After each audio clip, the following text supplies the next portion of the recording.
Good evening, night owls, and welcome to Whisper Crowley, the place where stories linger long after the lights go out.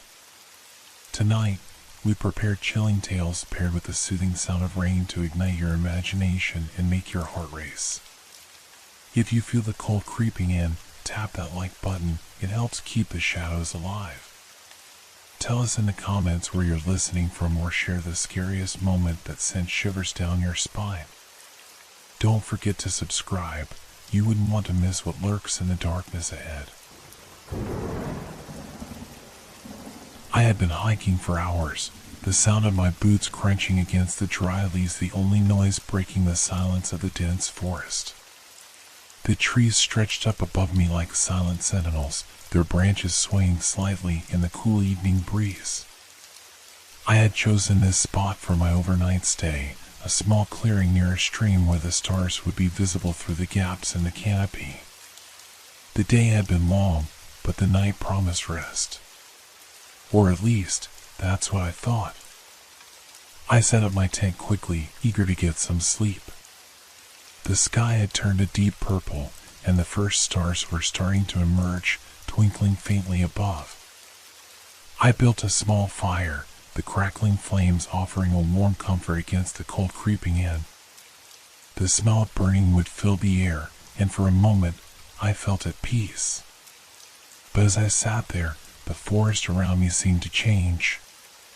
The usual sounds, the rustling of leaves, the calls of distant animals, faded, replaced by an unsettling stillness. It was as though the entire forest had taken a deep breath and held it. I tried to brush off the feeling, convincing myself that it was just the quiet of the night settling in, but something gnawed at the edges of my mind. I pulled my jacket tighter around me and leaned back against a tree, staring into the flames. The fire flickered, casting strange shadows that danced along the edges of the clearing. Everything felt fine until I heard it. A faint rustling.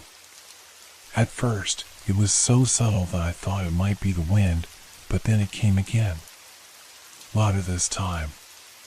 A soft, deliberate movement in the underbrush. I froze. My heart began to beat faster, and I strained my ears, listening closely. There it was again, closer now. The sound of something, or someone, moving through the forest. My breath caught in my throat. It didn't feel like an animal. It was too deliberate. Too purposeful. I stood up slowly, my eyes scanning the darkness around the clearing. The fire crackled, but the shadows seemed to grow longer, stretching into places they shouldn't reach. The sound continued, edging closer with every passing second. I could feel my pulse quickening, the hair on the back of my neck standing up. My instincts were screaming at me to run, but I couldn't move. Then, as suddenly as it had started, the sound stopped. The forest, which had been so silent, became deafening in its stillness. My breath was loud in my ears as I strained to hear anything, but there was nothing. No wind, no rustling leaves, no animals. Just silence. I slowly backed toward my tent, my eyes never leaving the edge of the clearing where the sound had originated. Had I imagined it? Had the isolation finally started to mess with my mind? I shook my head, dismissing it as nothing more than nerves. The forest was vast, and in its vastness, sometimes the wind played tricks. I crawled into my tent, trying to push the unease aside. But just as I was about to zip up the door, I saw it. A faint glow in the distance, just beyond the edge of the clearing. At first, I thought it was my eyes playing tricks on me. The light flickered, then steadied, and grew brighter. It was a pale, unnatural light, almost like the glow of a lantern, but far too bright, too harsh. The light was moving, slowly, in my direction. My heart skipped a beat. What was that? It was too far for anyone to be wandering out here, and there shouldn't be any campsites this close. I hesitated, unsure of what to do. Should I go out and investigate? Should I stay inside the tent, hidden from whatever that was? I wasn't sure why, but I felt a strong urge to see it for myself. Maybe it was curiosity, or maybe I just wanted to prove to myself that nothing was wrong. I grabbed my flashlight and pushed open the tent flap, stepping cautiously into the night. The light was closer now, almost to the edge of the clearing. It was unnaturally bright, like a cold, distant star, but it illuminated nothing around it. The ground below it remained dark, as if the light itself cast no shadows. I took a step forward, my flashlight beam cutting through the darkness, but the light didn't flicker. It didn't waver. It simply hovered, as though waiting for me. The night air was cold now, and every step I took seemed louder than the last. My breath was shallow, quick, as I closed the distance. My pulse thumped in my ears, and my hand tightened around the flashlight. I could feel the hairs on my neck stand on end. Then, without warning, the light snapped out of existence. It didn't fade. It didn't dim. It simply vanished. For a moment, everything was still. Then, as if in response, the breeze returned. The trees above rustled. The sounds of the forest came rushing back, but they didn't seem the same. They were distorted, distant. It was as though I had stepped into a different world, one where time didn't move the same way. And then I noticed something on the ground. There, just beyond where the light had been, was a trail, small, faint impressions in the grass, as though something heavy had passed through. They weren't animal tracks. They weren't footprints either. They were something else entirely, too deliberate, too uniform. I stepped back, the realization sinking in. I wasn't alone. I stood there, frozen, my heart hammering in my chest as I stared at the strange marks on the ground. They were shallow, almost like scratches, but there was something about them that felt wrong. Too perfect. Too orderly. They followed a path that led deeper into the forest, disappearing into the thick darkness beyond the clearing. I couldn't explain why, but something inside me told me not to follow it. My instinct screamed at me to run, to pack up and leave immediately. But my feet refused to move. I was rooted to the spot, drawn to the trail as though it were some kind of magnetic force. The logical part of my mind told me to turn back, to return to the safety of my tent and forget about whatever I had just seen. But another part of me, the part that had been hiking alone in the wilderness for years, was desperate for answers. What had I just witnessed? What was that light? I bent down, my fingers brushing the cold, dewy grass as I examined the marks more closely.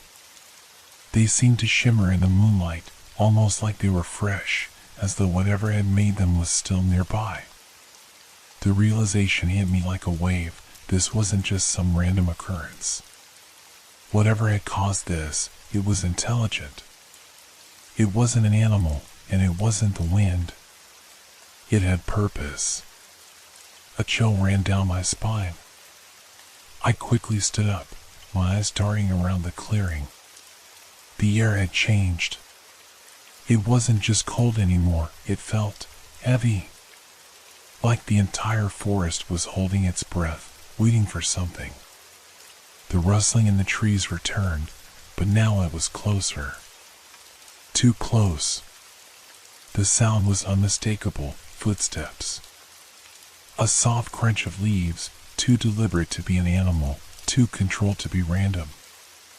I didn't know if it was the same thing that had made the trail, or if something else had come, but I knew one thing for sure, I wasn't alone. I turned back toward my tent, my movements jerky, almost panicked. I had to get inside. I had to be hidden. My flashlight was shaking in my hands as I stepped backward, trying to stay calm. The footsteps seemed to follow my movements, staying just outside of the light's reach, always in the periphery, always just beyond the edge of my vision. Suddenly, there was a sound, a low hum, almost imperceptible at first. It was coming from the direction of the trail, from where the light had disappeared. The hum grew louder, almost vibrating the ground beneath my feet. It wasn't a noise made by the forest. It was too mechanical, too unnatural. My stomach twisted in fear. Whatever this was, it wasn't part of this world. It wasn't part of nature. And it was getting closer. I reached my tent in a panic and scrambled to get inside. I zipped it up quickly, the sound of the zipper feeling deafening in the silent night. I crouched in the center, my breathing ragged, my mind racing. I had to think. What should I do? What could I do? I tried to calm myself. The forest was vast. There were no people for miles. If someone or something was out there, I could easily get lost in the woods and find my way back to the trailhead by morning. But I knew deep down that something about this was different. I couldn't shake the feeling that whatever was out there was watching me. I pressed my back against the side of the tent, listening. The humming had stopped, but the footsteps were still there. Faint, but constant. They circled the tent, stopping every so often as if to listen, waiting for me to make a move. I dared to peek through the small gap in the fabric. The world outside the tent was a blur of shadows, but I could see shapes moving around the clearing. Not the normal shadows of the trees, but something else, something that wasn't supposed to be there. It was then that I saw it. A faint light, not the same one as before, but something far more distant. It flickered, moved, and then stopped. For a moment, the forest was silent. Then, with an almost audible crackle, the light surged forward, disappearing into the trees, leaving behind a trail of faint, glowing marks on the ground. The same marks. The same deliberate scratches. The air grew colder. My breath fogged in front of me as I huddled into a ball, hoping that whatever this was, it wouldn't find me. Suddenly, the footsteps stopped. Complete silence. I held my breath, the darkness pressing in around me. My mind raced, trying to make sense of what was happening. There was no logical explanation. No rational way to understand what I was experiencing. I was in a forest, alone, and something unnatural was out there with me. Then, the sound came again. A soft, high-pitched whine, like the sound of a machine powering up. It was coming from directly outside my tent. I froze, my blood running cold. The light. The footsteps. The hum. They were all connected, and now they were right here, just beyond the thin fabric of my shelter. I held my breath, not daring to move, not daring to make a sound. The seconds stretched into eternity, and then, as if sensing my fear, the whine grew louder, more intense. It was time to face whatever was out there. I couldn't breathe. The whine outside my tent was growing sharper, the vibrations running through the ground beneath me. My hands were shaking, but I couldn't stop them. I had to. Stay still. I had to remain hidden. I felt like any movement, no matter how small, would betray me to whatever was out there. The sound of the machine-like hum faded and then returned, this time closer. It was almost as if something was circling, drawing nearer with every passing second. I tried to focus, to listen, but all I could hear was the sound of my own frantic heartbeat in my ears. Then, suddenly, the ground beneath me trembled. A low thud reverberated through the earth, and I gasped, pressing my hands against my mouth to stifle the sound. I knew then. I wasn't just dealing with something I could outrun. This wasn't just a person or an animal. Whatever this thing was, it was intelligent. It was aware. And it knew I was here. The tense fabric suddenly rippled, as if something had brushed against it from the outside. I bit back a scream, pulling my legs closer to my chest. The tent was thin. I could hear every rustle of the wind, every movement outside. But this was different. This was deliberate. Someone, or something, was pressing against the side of my tent. My breath caught in my throat as I forced myself to look. A shadow passed just beyond the tent, moving too quickly to be human, too fluid, almost as though it were gliding through the air. I blinked, and when I opened my eyes again, the shadow had gone. Silence. For a moment, I thought I had imagined it. But then the ground shook again, harder this time, and I could hear a faint scraping sound, like something heavy dragging across the forest floor. The scraping grew louder, closer, and I felt the hairs on the back of my neck rise. I didn't want to look. I didn't want to confirm that the trail I had seen earlier was leading right up to me, but my curiosity, my need to understand what was happening, pushed me toward the opening of the tent. Slowly, I reached for the zipper. My hand trembled as I pulled it open just enough to peer through. What I saw made my stomach drop. The clearing was empty, no glowing light, no shadowy figures, just the pale moonlight filtering through the trees. But the air felt thick, like it was pressing against me, suffocating me. And then I saw it, just at the edge of the clearing, faint outlines of something moving. It was impossible to describe. The shapes weren't human. They weren't animal. They were shifting, constantly changing, like they couldn't hold a single form. One moment, there was a blur of movement, like the silhouette of a figure, and the next, it had stretched into something taller, more elongated, then shrunk down again. A strange, low buzzing filled the air now, a sound that made my skin crawl. The figures were coming closer. They didn't walk. They didn't move in any way I had ever seen before. They glided, their bodies barely touching the ground. The buzzing sound intensified with each step. I should have stayed hidden.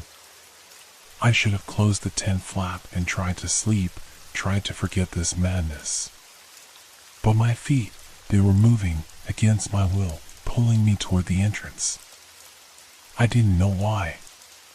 Maybe it was the fear. Or maybe I just wanted to see it, to understand what it was.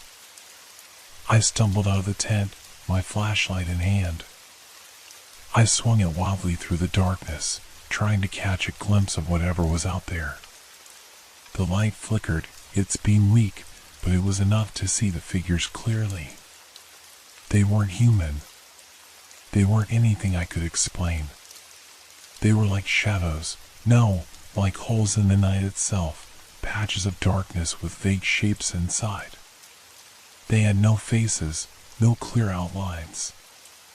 They were more presence than form, something that existed in the space between what could be seen and what could not. And they were watching me. My legs shook as I stepped backward, my mind racing with fear. I wanted to scream, but my throat was tight. I wanted to run, but my body refused to move. Then, from the center of the clearing, one of the shapes stepped forward. It didn't walk. It simply moved, gliding closer, its presence expanding, pressing in on me. I couldn't breathe. The air was thick and cold, heavy with something I couldn't identify. And then, just as quickly as it had appeared, the figure was gone. The others had disappeared too, leaving only the echoes of their presence behind. The buzzing faded, and the forest was quiet once again. I stood there, frozen, staring into the empty clearing, waiting for the next sound, the next movement. But there was nothing. Had I imagined it? Had my mind played tricks on me in the isolation of the forest? But then, as the adrenaline started to ebb, I noticed something. The ground beneath me. The trail. The glowing marks I had seen earlier were back. They were stretching out in front of me now, leading deeper into the forest. And this time, I realized the marks weren't just in the grass. They were on the dirt too, outlining a path that seemed to beckon me forward. I backed away from it, terror flooding my body. I had to leave. I had to get out of here. But as I turned toward the path, I heard it again. The scraping, like something dragging across the ground. I looked up, and then I saw it. A figure, tall, impossible to define, standing at the edge of the clearing, watching me. Its eyes, if they could be called that, were nothing more than voids, dark spaces that sucked in all the light around them. And I knew, deep down, that there was no escaping this. Whatever had found me in the forest, it wasn't going to let me go. I couldn't move. I was rooted to the spot, my heart thundering in my chest as the figure stood at the edge of the clearing, watching me. It wasn't just its size that terrified me, it was its presence, the sheer otherness of it. The figure's form was shifting, melting into the surrounding darkness, stretching and pulling at the edges of reality as if it didn't belong in this world at all. The air around me grew heavier, colder. Every breath I took felt like inhaling ice. The trees swayed, their branches groaning as though the forest itself was struggling to breathe under the weight of whatever this was. For a moment, I thought I might pass out, the panic and fear overwhelming me. I needed to run. I needed to escape. But my body wouldn't obey. My legs felt like stone. I couldn't tear my eyes away from the figure standing just beyond the clearing, watching me with those empty, infinite voids for eyes. And then, just as I thought I couldn't take it anymore, the figure moved. Not walked. Moved, like it was gliding across the ground, its form twisting, stretching as it came closer. It didn't make a sound. There was no crunch of leaves beneath its feet, no rustling of branches. It was simply there, an unnatural void that seemed to absorb all light, all sound. I forced myself to take a step back. One step, then another. I felt the weight of its gaze, an oppressive force that pressed down on me, suffocating me, but I couldn't stay here. I couldn't just stand and wait for it to reach me. The trail behind me, the one I had seen earlier, was still there, leading deeper into the forest. The faint glowing marks shone faintly in the darkness, but they seemed to pulse with a sickly rhythm, as though they were alive, calling me forward. I couldn't decide whether they were guiding me or trapping me. The figure moved again, faster this time, its presence growing. I could feel it getting closer, like the very air was bending around it, making the space between us feel smaller, tighter. I could hear it now. No, not here. I could feel it. A low hum that vibrated through my body, a noise that seemed to come from everywhere and nowhere all at once. Panic surged through me, and without thinking, I turned and ran. My feet stumbled over the uneven ground, the light from my flashlight casting wild shadows as I pushed through the forest. The trees blurred around me, their shapes twisting as I ran faster, my breath ragged in my chest. The glowing marks on the ground were getting brighter, almost unbearably so, and the more I ran, the more they seemed to pull me in. But I couldn't stop. I couldn't slow down. The buzzing sound was back, louder now, echoing through the trees, vibrating in my skull. the figure was behind me.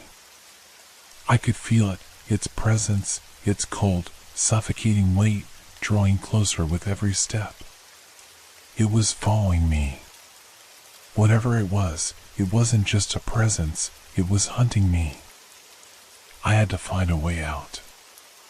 I had to escape the forest. But the deeper I ran, the more the landscape seemed to shift, to change. The trees grew thicker, their branches twisting into strange, unnatural shapes. The ground beneath my feet felt softer, like it was sinking, shifting with every step.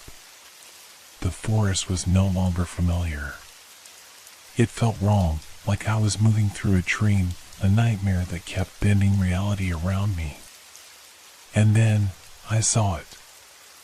At first, it was just a flicker, something moving in the corner of my vision. But when I looked, I saw the light again. It was that same unnatural glow, flickering in the distance, moving toward me. The same light that had disappeared earlier, the one that had caused the trail of glowing marks in the first place. But this time, it wasn't distant. It was right in front of me. I stopped in my tracks, my breath catching in my throat. The light was no longer a distant beacon. It was right there, hovering just beyond the trees, casting long, eerie shadows across the ground. And it was moving closer, just as the figure was. The hum in the air grew louder, vibrating through my bones. It was as though the light and the figure were connected, part of the same thing, coming together to trap me in the middle of this nightmare. I felt the ground shift beneath me, the earth buckling, as though the entire forest was alive, breathing, moving around me. The light flickered again, and the figure moved closer. Its form twisted, elongated, as though it were stretching itself, coming apart and reassembling in impossible ways. I could feel my mind unraveling, the terror overwhelming my senses. I had no idea what this thing was, where it had come from, or why it was following me, but I knew one thing: it wasn't going to stop. It wasn't going to let me go.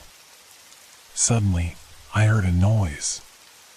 A rustling, far off, in the distance. It was faint at first, barely audible over the hum of the figure's presence, but it grew louder, closer. It was the sound of footsteps. Human footsteps. I turned toward the sound, desperate, my heart leaping in my chest. I wasn't alone. Someone else was out there. Maybe they could help. Maybe they could fight this thing off. But then the footsteps stopped. A cold realization settled over me. There was no one else. It was just me, and the thing that had been stalking me through the forest. Whatever those footsteps were, they were just another trick of the forest, another part of the nightmare that was closing in around me. I turned to face the figure again, my flashlight shaking in my hands. Its form was closer now, filling the space between the trees, blocking my path. It was right there, and I could feel it. But it didn't move. It simply stood there, watching me, its void-like eyes pulling me in, pulling at my soul. And then, as I stared into those empty eyes, I knew I wasn't going to make it out.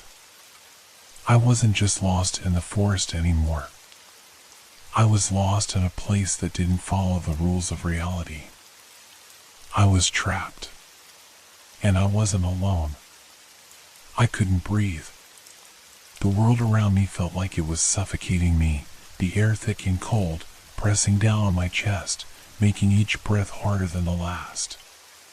The figure stood before me, its presence so overwhelming that it felt as if the entire forest was bending toward it. The trees, the ground, the air itself, all of it seemed to be warping, drawing in closer, as if this thing was the center of everything. I wanted to scream. I wanted to run. But my body betrayed me. I couldn't move. I was frozen, caught in the pull of its presence, like a moth drawn to an impossible flame. I blinked, and when I opened my eyes again, the forest had changed. The trees that had once surrounded me now seemed like distant shadows, their trunks twisted and stretched, as though they were made of something, not quite wood. The ground beneath my feet was soft, almost like mud, but I could see faint cracks running through it, cracks that pulsed with the same eerie glow as the marks I had seen earlier. The path that had been glowing was now gone, replaced by a vast, empty expanse of darkness, the kind of void that made my stomach twist with fear. I tried to speak, but my voice caught in my throat. The figure in front of me moved slightly, a slow, deliberate shift. It wasn't walking. It was more like it was stretching, extending itself, as though it were growing into the space between us. I could see the shapes inside it more clearly now, those ever-shifting forms that seemed to change with every glance. One moment, it was a dark silhouette, like a shadow. The next, it seemed to melt into a swirling mass of blackness, an emptiness that made everything around it seem insignificant. And then I heard it. A low, guttural sound, like the groan of something ancient, something that had been buried deep beneath the earth for centuries. It wasn't a voice, not exactly, but a sensation, a vibration that rattled in my bones, like the earth itself was speaking. You shouldn't have come. The words echoed in my mind, deep and terrible, and I felt the weight of them. I understood, as if something had shifted inside me. I understood that this wasn't just about me. This thing, this creature, had been here long before I set foot in this forest. It had always been here, waiting, watching. And now that I had discovered it, it was claiming me. I tried to take a step back, but my legs wouldn't cooperate. It was as though the ground itself was pulling me toward it. The figure stretched farther, its presence consuming everything around it. There was no escape. There was nowhere to run. And then, suddenly, the forest fell silent. The hum, the buzzing, the rustling, all of it stopped, leaving only a cold, unnatural stillness. I could hear my own heartbeat in my ears, pounding against the silence. The air felt impossibly heavy, and I thought for a moment that it might crush me.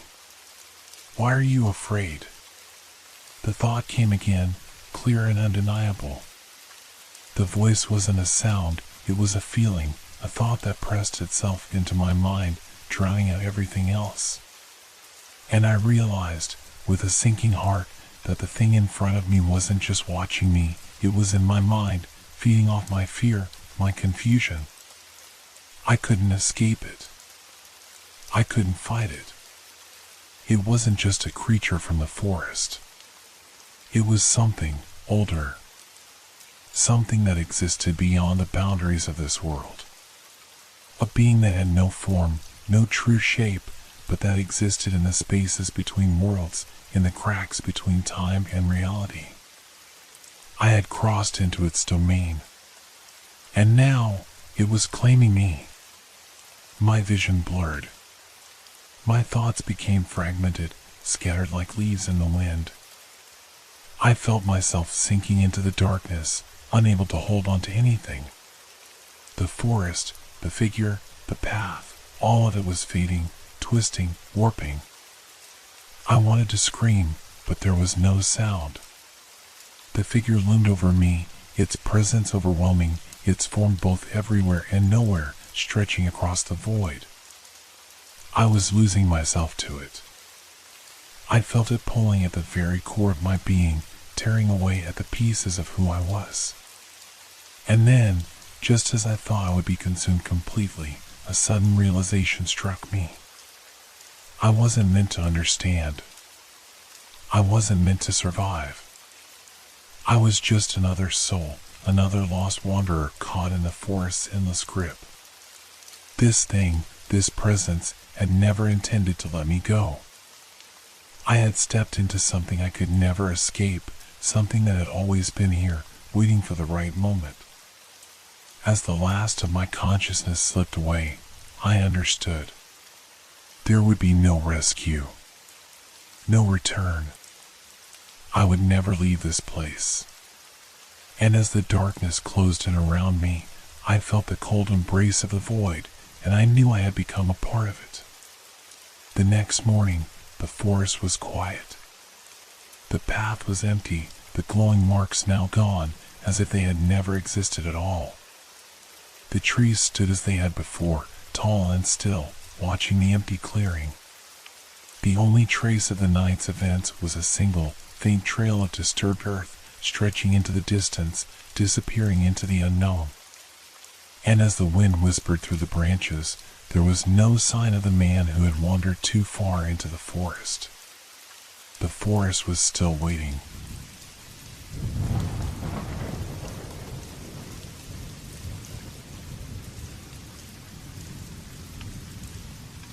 It was always the same every night.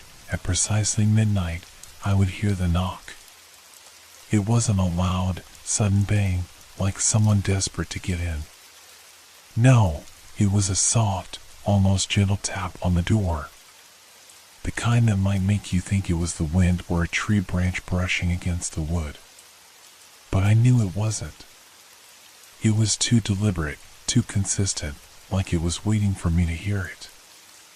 At first, I tried to ignore it. I would roll over in bed, pull the covers tighter around me, and convince myself that it was nothing, just a trick of the house settling, a random sound from the old, creaking walls. But after the third night, the tapping had become more insistent, more persistent. And then, one night, it stopped. I wasn't sure how long it had been quiet. Hours, maybe minutes. But eventually, I got out of bed, walked to the door, and listened. Nothing. The silence in the house was unnerving, as though the very air around me had thickened, waiting for something to happen. I stood there for a long time, my hand resting on the cold brass of the doorknob. The stillness pressed against my skin, making me feel like I was suffocating in the quiet. There was no reason to open the door. But every night I heard the knock, and every night I ignored it. I had to know what was on the other side. I turned the knob. The door creaked as I opened it, the dark hallway stretching out in front of me. The only sound was the faint hum of the refrigerator from the kitchen, the occasional rustle of leaves outside the window. But I felt it, deep in my gut, a presence, something watching. The hairs on the back of my neck stood up, and my heart started to beat faster. I should have closed the door right then and there, but I couldn't. Something was pulling me forward, urging me to step outside. The hallway was empty. The light from the dim bulb above flickered as it always did, casting long, uneven shadows along the walls. The knock had come from this very door, but now, in the silence, I couldn't see anything. No footprints.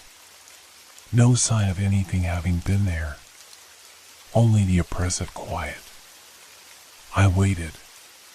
The seconds dragged on. I could hear my breathing, shallow and quick in the otherwise still air. There was no more knocking, no more sound. And then I saw it. Just beyond the corner of the hallway, near the farthest wall, something glinted in the light, a reflection. I stepped closer, my footfalls muffled by the old carpet beneath me. I leaned in, squinting at the strange glimmer, and that's when I saw it. A small, unmarked envelope, lying on the floor as though it had been waiting for me. My breath caught in my throat. How could I have missed it? I hadn't heard anything fall, no rustle of paper. The envelope had just appeared. I bent down to pick it up, my hands trembling slightly as I turned it over. There was no address, no name, nothing written on the outside. I stood up, holding it between my fingers.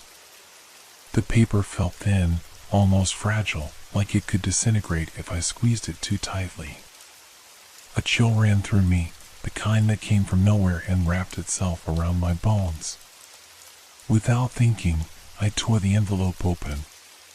Inside, I found a single photograph. It was a picture of me. I stared at it, unable to comprehend what I was seeing. It was a recent photo, taken just a few days ago, in fact. The kind of photo you'd expect to find on your phone, snapped by a friend or a family member. But the photo was different. It wasn't taken by anyone I knew. The angle was wrong. The background was unfamiliar, the lighting off, the shadows too harsh. And then there was something else. In the corner of the photo, barely visible, there was a figure, a shadow, tall and thin, just outside the frame. At first, I thought it was nothing. Just a trick of the light, perhaps. But as I looked closer, I realized the shadow was wrong. It was too tall, its outline too sharp. And there was no way anyone could have been standing there without me noticing. I dropped the photo, my hands shaking. The image fell to the floor, face up, the shadow still lingering in the corner. The knock came again. I froze. My body refused to move, paralyzed by a rush of panic. My heart pounded in my chest, every beat loud in the stillness. The knock sounded again, gentle, deliberate, but unmistakable. I could feel it now, the presence pressing against the door, like it was waiting for me to do something. It was as if it had always been there, hidden in the shadows of my own home. A part of me wanted to ignore it, to slam the door shut and pretend nothing was happening, but that same part also knew that I couldn't. I picked up the photograph from the floor, my fingers trembling as I held it out in front of me. The shadow was still there, taunting me. I stared at it, my mind racing, trying to piece together what was going on. Was it possible someone had snuck into my house, somehow taken this photo of me? But how? I had been alone all night. The knock came again, this time more insistent. I glanced toward the door, and then, almost against my will, I took a step toward it. My breath was shallow, each inhale feeling like it might be my last. I wasn't sure what I was expecting, but part of me was convinced that if I didn't open the door, something far worse would happen. Slowly, I reached for the doorknob, my fingers cold against the brass. I twisted it, feeling the mechanism give way with a click. The door creaked open, just a sliver at first, and I peered through the gap. The hallway outside was still, as empty as before, but the temperature had dropped. The air felt heavy, thick, like it was pressing in on me. The knock didn't come again. I waited, the silence wrapping around me, until I couldn't stand it anymore. With a burst of breath, I swung the door open wider. Nothing. There was no one there. No figure lurking in the shadows. No one standing in the dim light of the hallway. Just the empty space, stretching out into the darkness beyond. I stepped outside, heart racing in my chest, and glanced both ways down the hallway. My feet felt like they were moving of their own accord, each step hesitant but inevitable. The floor creaked underfoot as I ventured farther into the house, past the living room, toward the stairs. The photograph still gripped in my hand, I looked at it again, as if searching for some clue I had missed.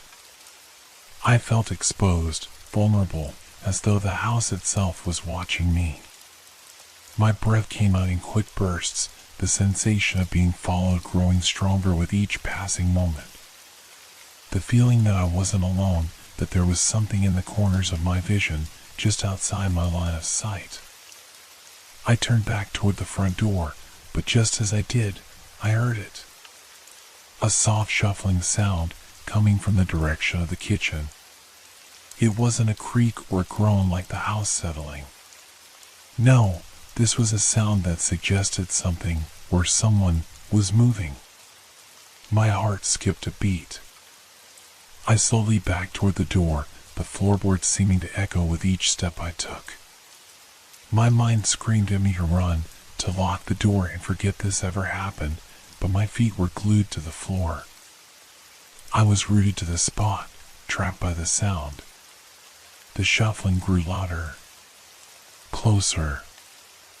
I spun around, but the hallway was still empty. No figure, no movement, only the oppressive silence that had taken over the house. The knock came again, but this time it was no longer at the door. The sound was coming from behind me, from deeper within the house. My body went cold. The photograph slipped from my hand, fluttering to the floor. I turned toward the kitchen, every muscle in my body tense, every instinct screaming for me to run, to escape. But the knock, the same soft, methodical tap, continued. Louder now. And the shadows seemed to stretch longer, darker, reaching toward me, as if the house itself was closing in. I took a step back, my breath catching in my throat. The sound came again, closer, like a slow, inevitable march toward me. I wasn't alone. Something was in the house, and it had been waiting for me. I wanted to move. My legs felt like lead, frozen to the spot, as if the house had somehow taken hold of me. The knock came again, now unmistakably louder, echoing through the house, shaking the walls. The sound was no longer just a tap on the door, it was something else, something that seemed to come from all around me. I could feel it in the air, in the ground beneath my feet, as if the knock was reverberating through the very fabric of the house itself. The shuffling noise had stopped. The house was eerily still again, but the presence, that oppressive feeling of being watched, was stronger than ever. It was like a weight in the air, heavy and thick, hanging over me, suffocating me. I couldn't shake the sensation that whatever was here, it was getting closer. I turned toward the kitchen, then back toward the door. There was nowhere to run, nowhere to hide. Every option I considered felt like it would lead to something worse.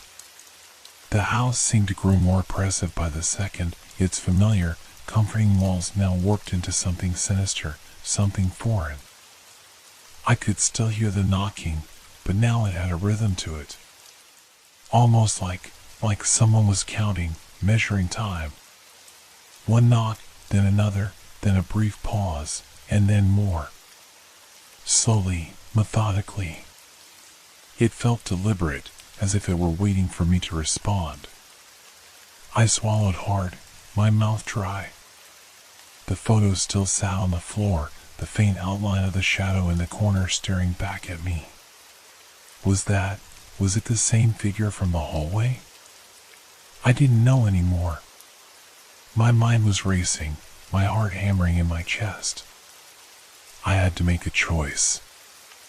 I had to open the door, or I had to get away from it. But the knocking didn't stop. It didn't even falter. It was as if something or someone was standing just outside, watching, waiting. Every instinct screamed at me to bolt, to flee, but I was paralyzed, trapped in a loop of indecision. The longer I stood there, the louder the knocks grew, almost drowning out everything else. The air felt colder. The shadows in the corners of the house seemed to stretch, to creep toward me. I glanced at the photo again. There it was, the figure in the corner, its outline growing clearer. Its shape wasn't human, it was something else, something wrong. I couldn't make out the details, but it felt like it was staring at me, its gaze piercing through the photograph, into my very soul. The knock came again. Louder now. It sounded like it was at the door, but also everywhere else at once. I stepped forward, my feet unsteady, as though every movement took more effort than it should. My hand reached for the doorknob again, and as my fingers touched the cold brass, the knocking stopped. Silence. The sudden quiet was more unnerving than the noise. I held my breath, waiting, listening. The house was still, every shadow stretched and distorted in the dim light. I could feel something shift, like the very air around me had changed, thickened, pressing in on me. Then I heard it. A whisper. Barely audible, but unmistakable. "Let me in." The words slithered through my mind, soft but clear. My heart skipped a beat. The voice, was it real? Or was it just my mind playing tricks on me? I pulled the door open just a fraction, enough to peer outside, my eyes scanning the hallway. There was nothing there. No figure, no shadow, just the empty space stretching out in front of me. But then I saw it. A mark on the wall, faint but unmistakable, a long, narrow scratch, like something had clawed at the surface, trying to get through. The scratch ran from the floor up to the height of the door handle. I stepped back, my pulse racing.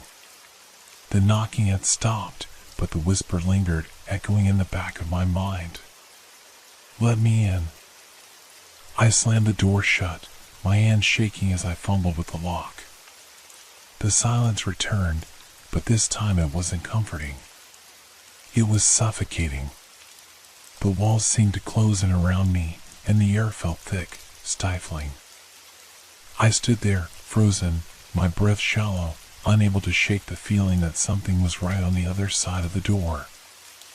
I didn't know what was happening. I didn't understand any of it. But I couldn't ignore the truth anymore. I wasn't alone in this house. And whatever had been knocking at my door was far from human.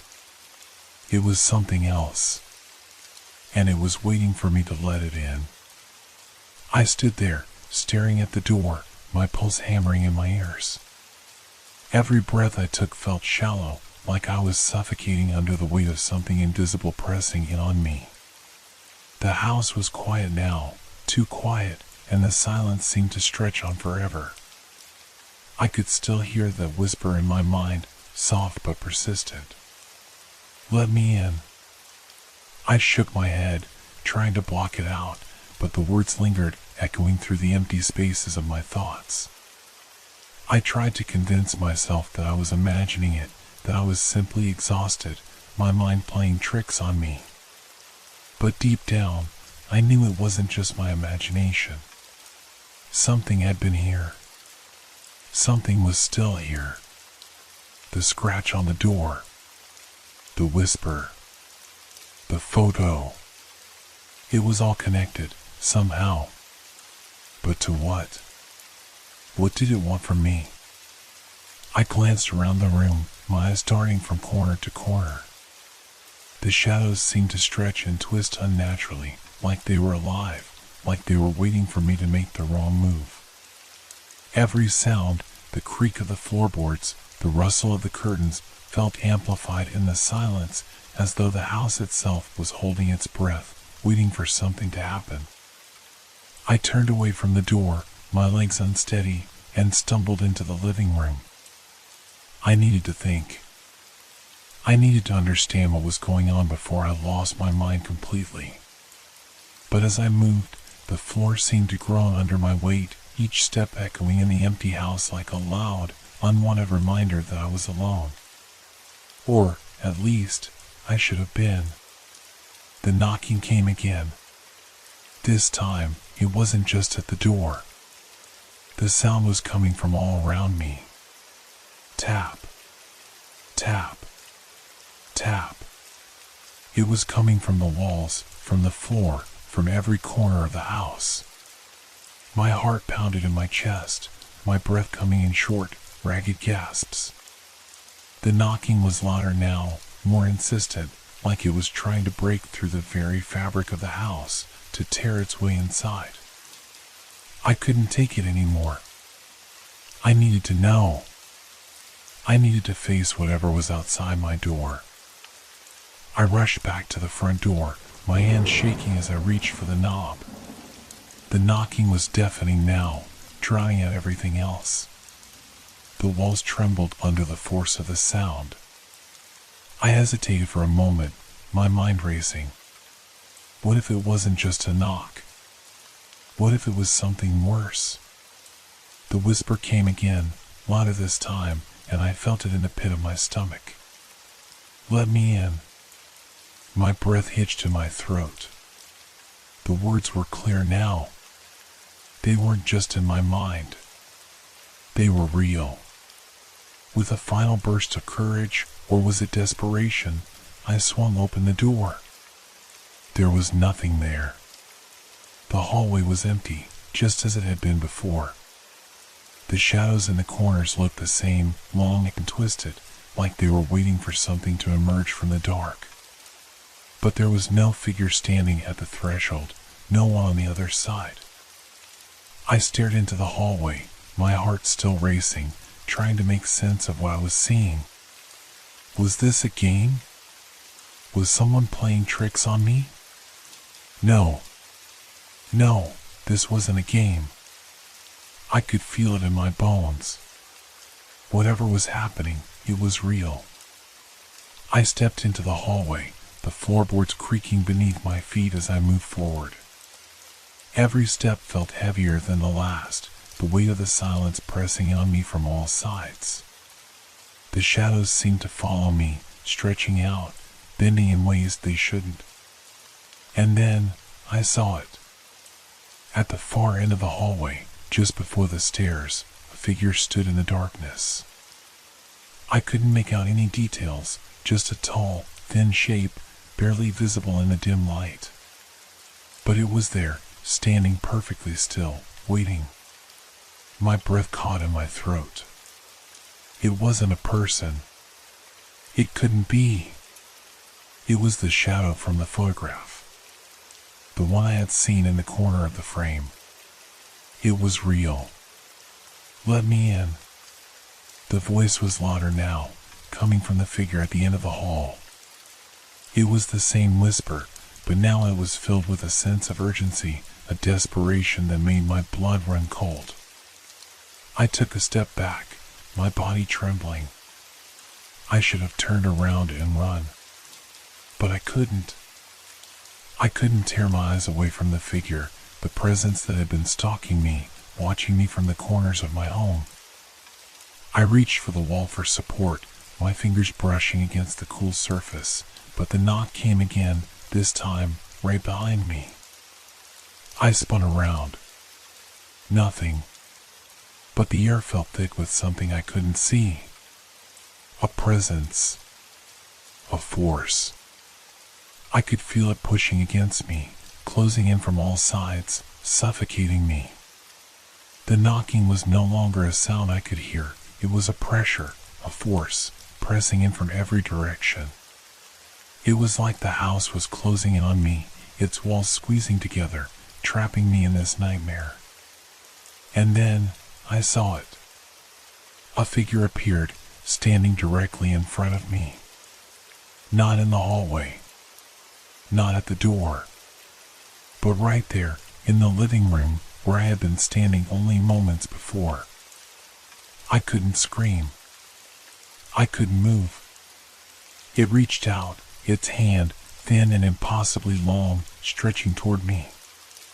"Let me in." The door slammed shut behind me.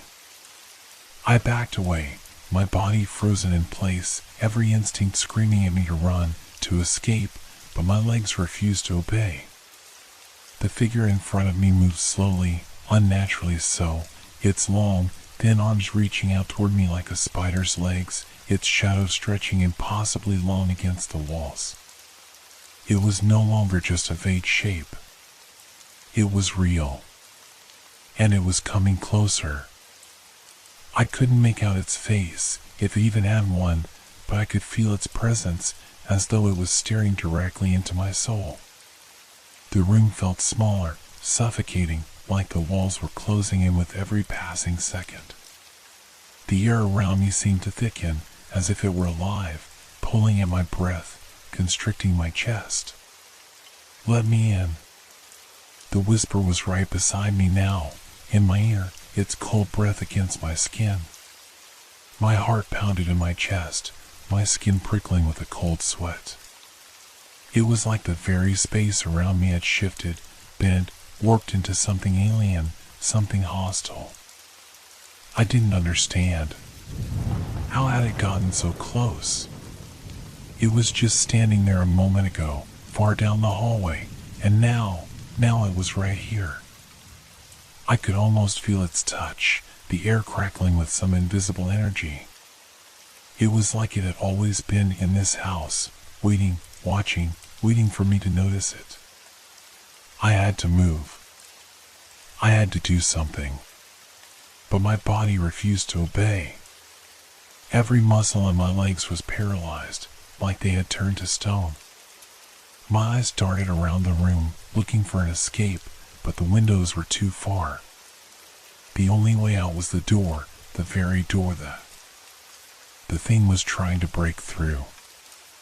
I could almost hear it, just below the surface of my thoughts, the sound of it scratching at the wood, trying to force its way inside. I reached for my phone. My fingers trembled as I grabbed it from my pocket.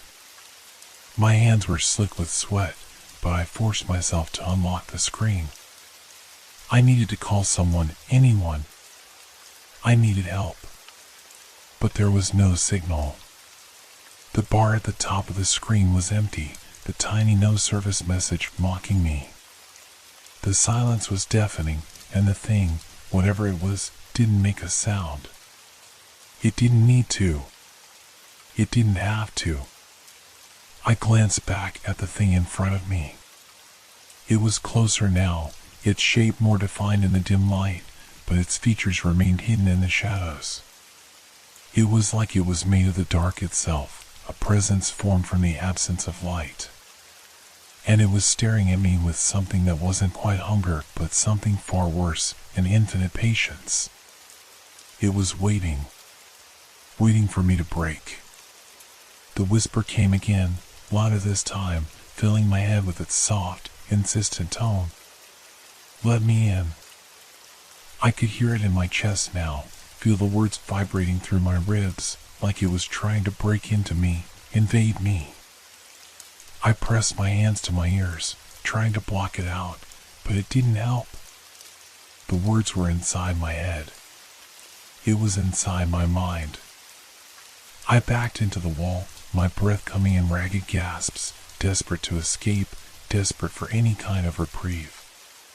But the air was still thick, oppressive. I felt as though the walls themselves were closing in on me, not just the house, but the very world around me was shrinking, folding in on itself. I needed to act. I needed to do something, anything, before it consumed me. I turned and bolted toward the door, my heart pounding in my throat. My feet stumbled over the floor, slipping on the smooth surface. The knocking sound returned, now coming from behind me, echoing through the house, shaking the very foundation of the walls. I reached the door, my hand trembling as I grabbed the handle. It was cold, colder than it had ever been before. I twisted it, but the door wouldn't budge. I yanked at the knob with all my strength, but it was stuck. Something was holding it from the other side. Something I couldn't see. I kicked the door, frustration and panic swelling inside me, but it didn't open. It didn't even shake. The knocking grew louder, the sound now coming from the door itself. It was like something was pounding on the other side, trying to break in. The air around me felt thick, as though the house itself was alive, breathing in and out with an unseen, malignant force. I turned, my back pressed against the door. My mind raced, trying to come up with a plan, but there was nothing. I had no idea what was happening. I didn't even know what I was dealing with. All I knew was that the thing was still there, still watching me, still waiting. And then it stepped closer, its form slowly emerging from the darkness. I could feel its presence before I saw it, like a chill that spread through my veins, creeping under my skin. The shadows seemed to bend around it, pulling it forward, guiding it closer. It didn't move like a person. It didn't move at all. It drifted, like smoke, like a shadow trying to take shape. It was still coming for me, still reaching, still trying to get inside. I wanted to scream, but my throat was dry, tight. I wanted to run, but my legs refused to move. I was trapped. Trapped in this nightmare that I couldn't escape. And then, in the silence that followed, I heard it clearly. A sound that sent ice through my veins. The door behind me opened. Not on its own. Not from the force of the knocks. But it opened as though it had been quietly unlocked by an unseen hand. It was as though the house itself had invited the thing inside. The presence surged forward, and I could do nothing but stare at it, unable to look away, unable to escape.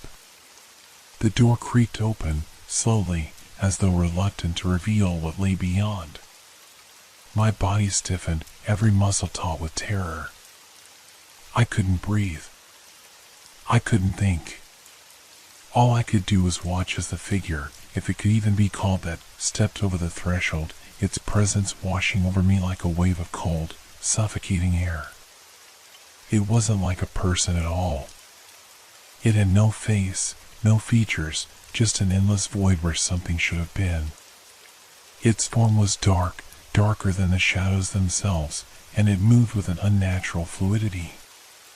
The air around it twisted, the walls trembling in its wake. I could feel the weight of it in my chest, pressing down on me like it was trying to force its way inside my skin. Let me in. The words, soft and deadly, floated in the air around me, and I felt them like a physical presence sinking into my mind. It was no longer just a whisper. It was a command, a demand, a force that twisted my thoughts into knots. I wanted to scream. I wanted to fight. But my body refused to cooperate. I was paralyzed, trapped in the suffocating grip of its presence. The thing reached forward, its long, impossibly thin fingers stretching toward me. Its touch was cold, colder than anything I had ever felt. It wasn't just the cold of winter. It was a deep, ancient cold, a cold that ran through the very bones of the earth itself. I could feel it wrapping around me, pulling me in as though it was claiming me, binding me to its will. Let me in. The whisper was inside my head now, louder than ever. It wasn't a voice. It was a feeling, a sensation. It was everything, flooding my thoughts, my body, my very soul. And then, in that moment, I realized something terrifying. It wasn't asking to come inside my house. It was asking to come inside me. I gasped, the realization hitting me like a blow to the chest.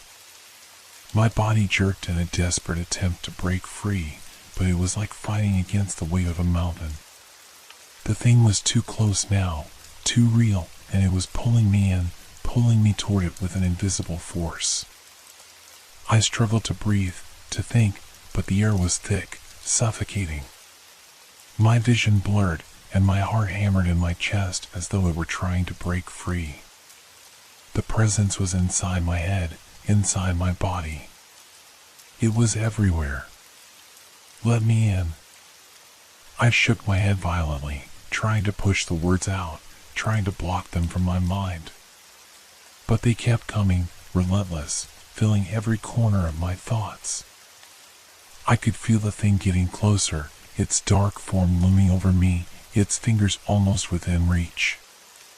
The room around me was spinning, the walls warping and bending like they were made of liquid. The shadows seemed to pulse, moving with a life of their own, swirling around the figure as though they were part of it. I couldn't tell what was real anymore. The house was gone. The world was gone.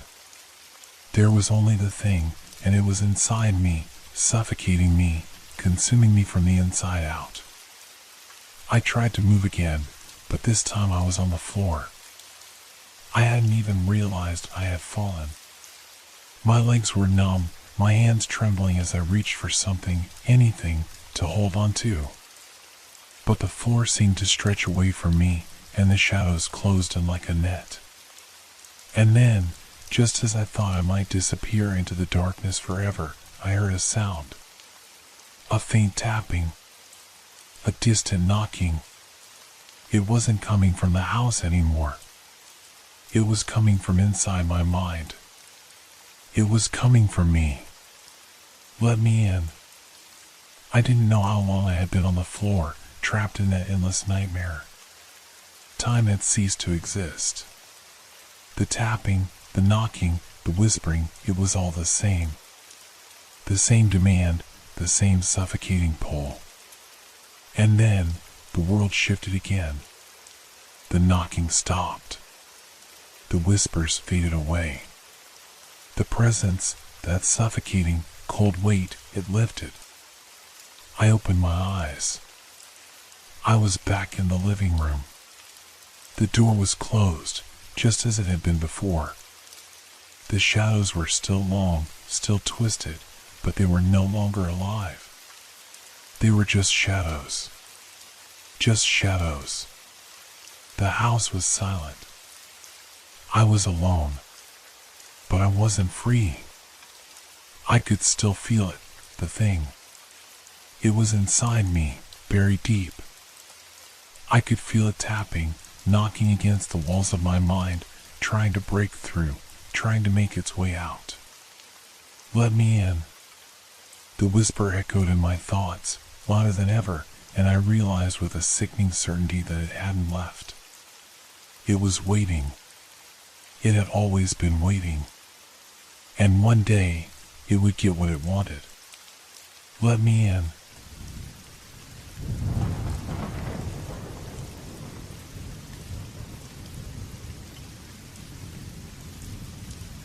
It started like any other night, and I never suspected it would grow into something much worse. For weeks, I had been waking up in a cold sweat, my heart pounding, the vivid image of that dark figure looming over me still fresh in my mind. Every time I closed my eyes, it would return.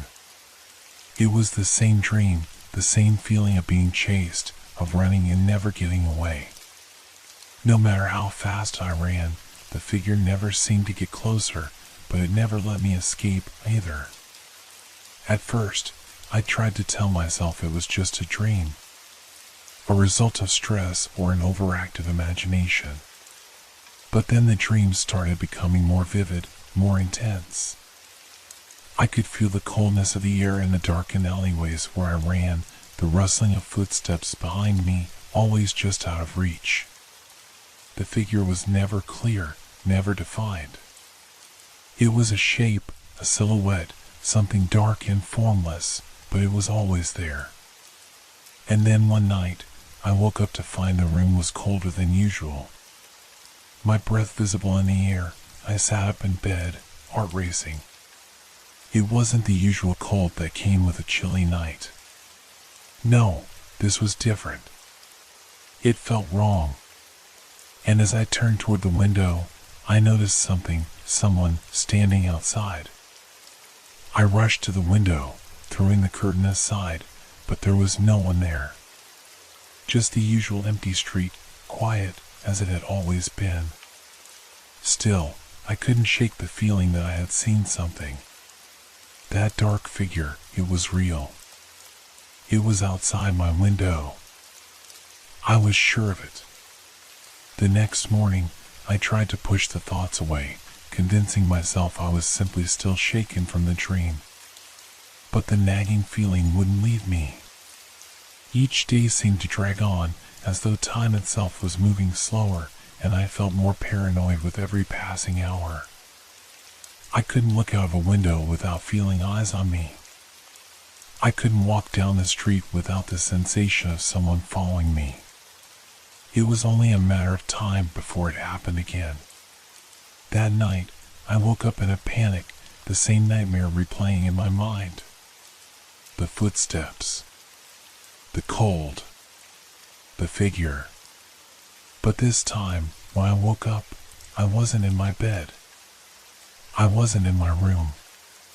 My heart raced as I found myself standing in front of the bedroom door, the door I had locked before going to bed.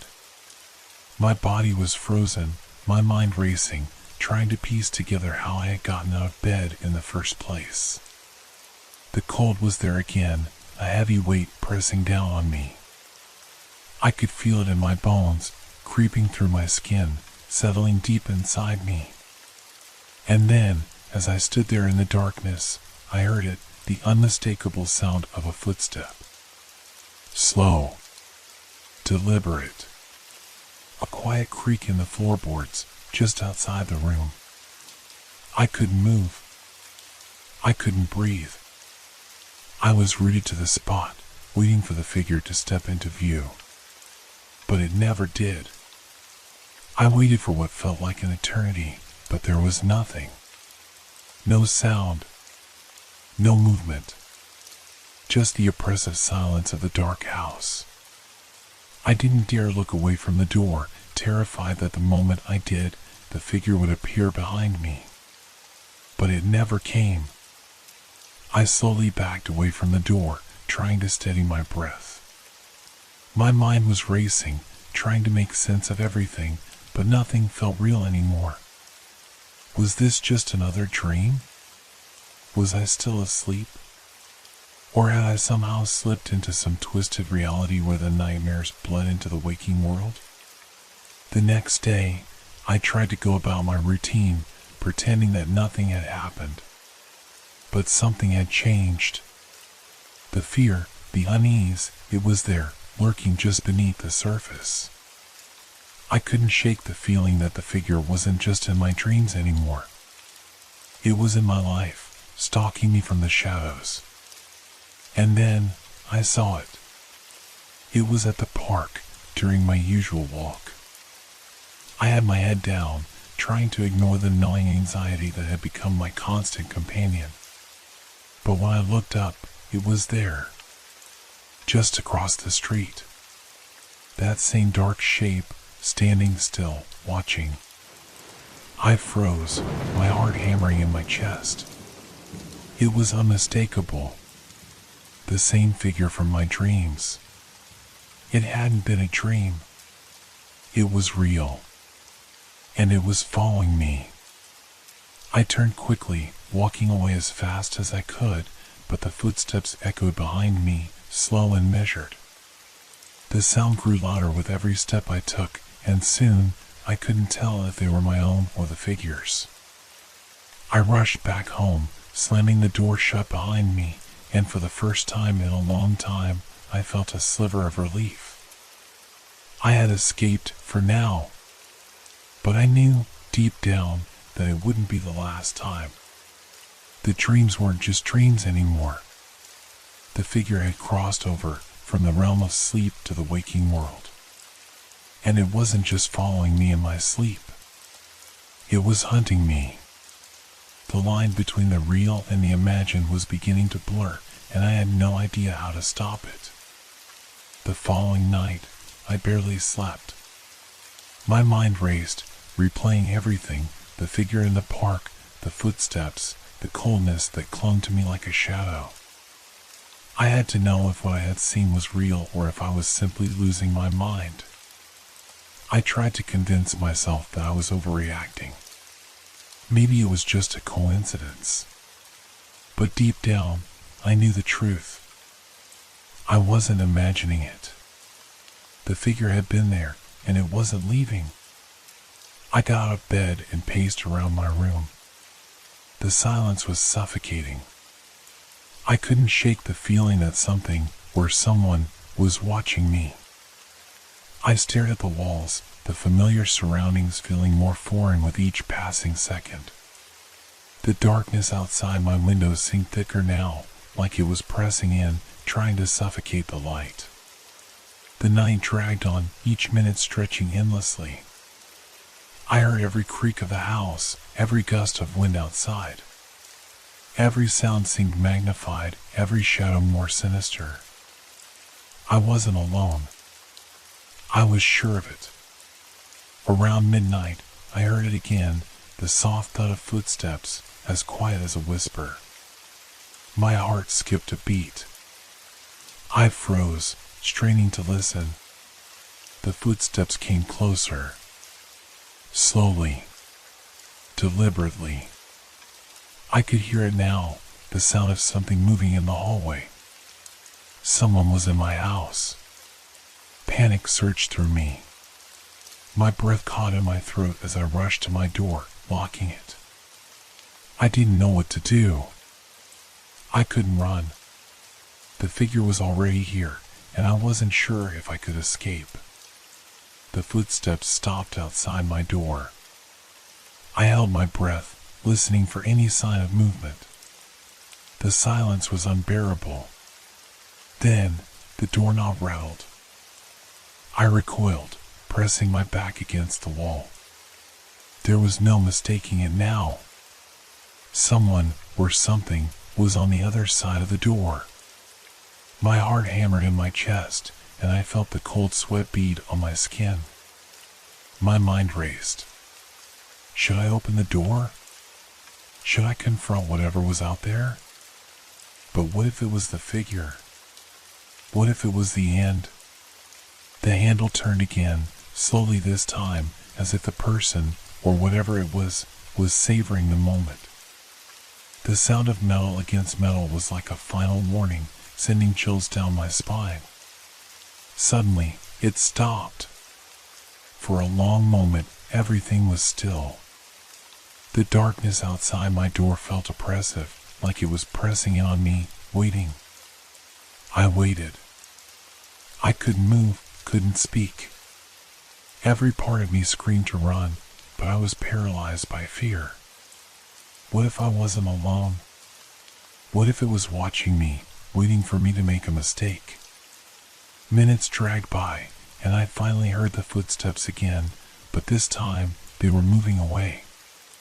Slowly, they faded into the distance, echoing through the house until they were nothing but a faint memory.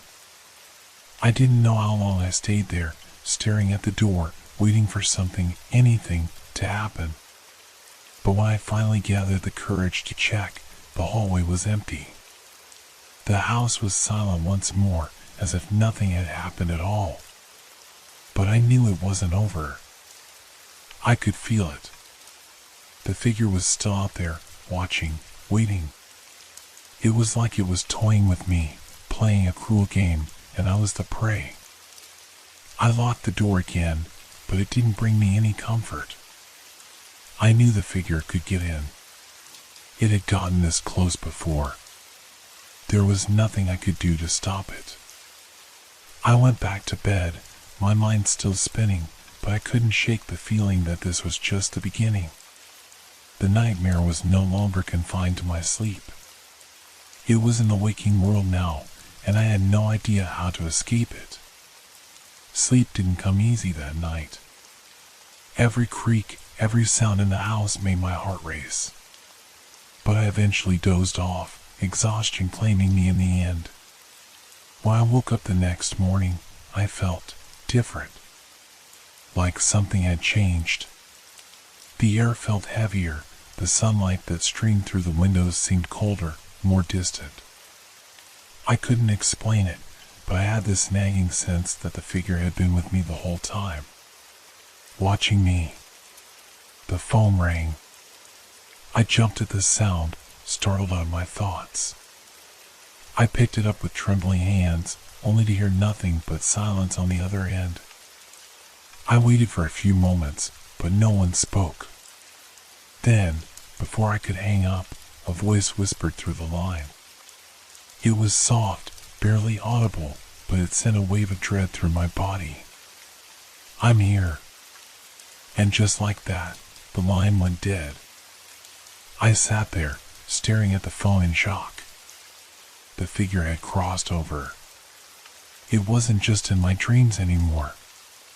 It was in my life, in my thoughts, in my reality. And it was coming closer. The whisper still echoed in my ears. I could hardly focus on anything else, my thoughts mowed with the sound of that voice.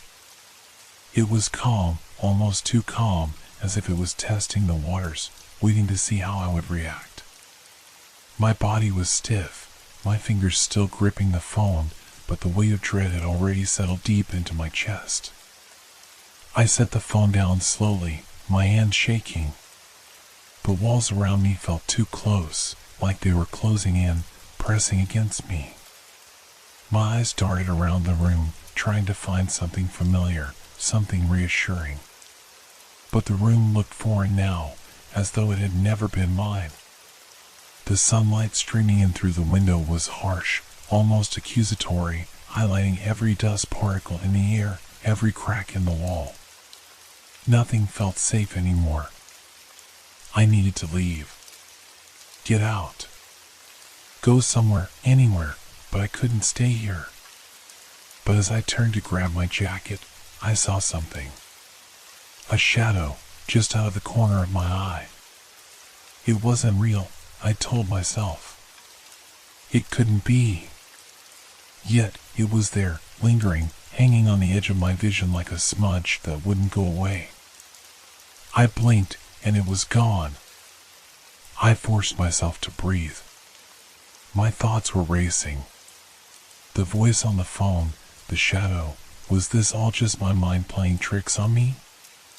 Or was something more sinister at work here? I grabbed my jacket and stepped outside. The fresh air felt good, but not enough to clear the fog in my mind. As I walked down the street, I tried to focus on the sounds around me, the birds, the distant hum of traffic, but everything felt muffled, like I was underwater. And then, as I turned the corner, I saw it. The figure. It was standing across the street, under the shadow of a large oak tree. At first, I thought it was just a trick of the light, a person walking, blending into the darkness of the tree. But no! It was too still, too deliberate. The figure didn't move, didn't blink. It just stood there, facing me, as if waiting for me to notice. My heart stopped. I couldn't look away, my feet glued to the ground. I wasn't sure if it was real. I wasn't sure if my eyes were deceiving me. But I knew. It was the same figure. The one from my dreams. I wanted to run, but my body wouldn't cooperate.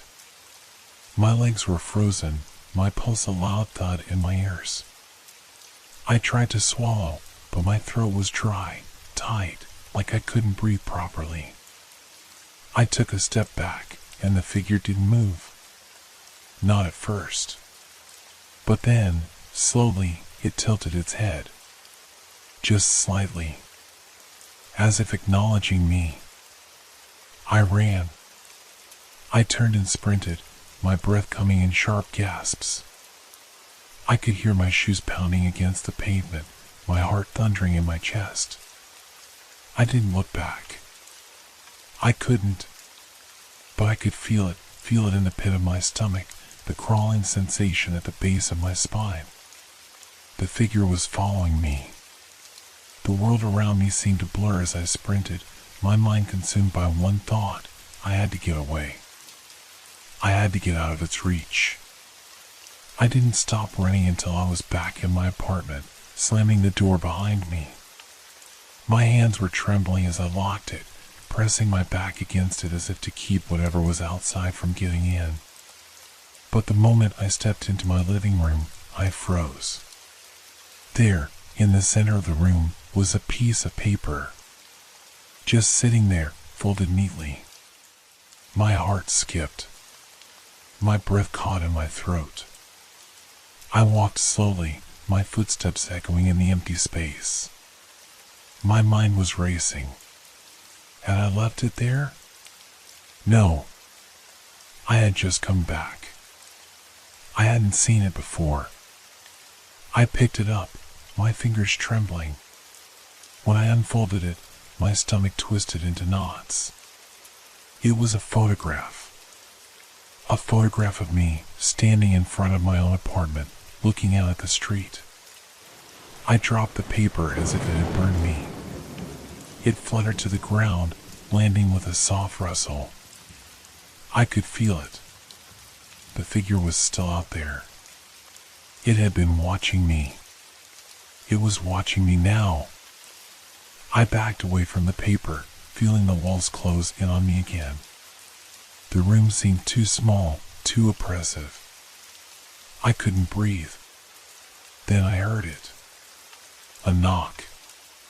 Soft, slow, deliberate. It was coming from the door. My breath caught in my throat. I didn't want to answer. I didn't want to acknowledge it, but something inside me, some primal instinct, told me that I had no choice. The knock came again, a little louder this time. My fingers hovered over the doorknob. Should I open it? Should I confront the thing that had been haunting me? Or was it already too late? With a trembling hand, I turned the knob. The door creaked open. The door opened slowly, a low creak echoing through the silence. My heart pounded in my chest, louder than anything I'd ever heard. My breath was shallow, coming in quick, desperate gasps as I peered through the narrow crack. Nothing. The hallway outside was empty, the same dimly lit corridor I had walked through countless times before. I scanned the space in a frantic sweep, but there was no one there. No dark figure. No sound. Just silence. But the air felt heavier, like it was thick with something I couldn't quite place. The feeling of being watched, of something lurking just beyond my sight, hung in the air like a dense fog. I stepped into the hallway, my pulse still racing. My feet felt like they were made of lead, each step taking all my willpower to make. The hallway stretched before me, the lights flickering intermittently, casting strange shadows that twisted unnaturally. I couldn't shake the feeling that something was wrong. Something was wrong. I didn't know why I was even out here. There was nothing to see. Nothing but my own paranoia. Yet, I couldn't turn back. The urge to confront whatever was happening, whether real or imagined, pulled me forward like an invisible tether. I turned the corner. Nothing. I walked a little further, the oppressive silence suffocating. Each floorboard beneath my feet creaked with every step. I tried to steady my breathing, but my throat felt tight, constricted. As I reached the end of the hallway, I couldn't help but glance back. Still empty. I let out a shaky breath and reached for the door at the far end, the one leading to the stairwell. My mind screamed at me to turn around, to lock myself inside, but I forced myself to open it, my hand trembling on the handle. The door swung open with a soft whine, revealing the dark staircase descending into the building's depths. I hesitated. It felt wrong. So wrong. But the feeling that I had to go down there, that I was being drawn there, overwhelmed my hesitation. I descended cautiously, one step at a time, the dim light above me casting faint shadows on the walls. The air grew colder with every step, the temperature dropping as if I was sinking into something otherworldly. My footsteps echoed in the stillness, too loud in the oppressive quiet. At the bottom of the stairs, there was a door. Just an ordinary door, except it didn't belong here. It wasn't part of the building. It didn't fit with the decor, the familiar structure I had known. The door stood there as though it had always been part of the space, but I knew it hadn't. I reached for the handle. My breath caught in my throat. A voice, faint but unmistakable, whispered in my ear. You shouldn't have opened it. I spun around, heart leaping into my throat. No one was there. My skin crawled. The whisper came from nowhere. Was it inside my head? Was it a figment of my imagination?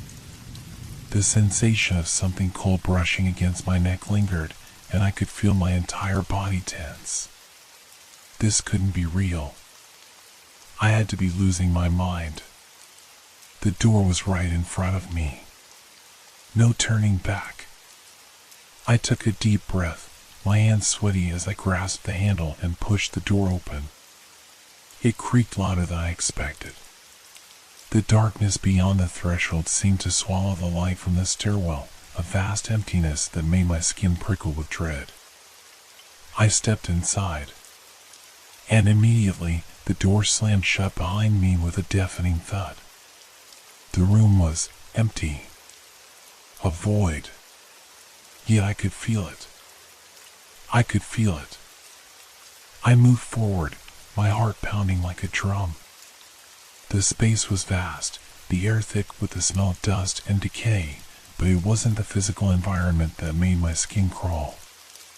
It was the overwhelming sensation that someone was here, watching me.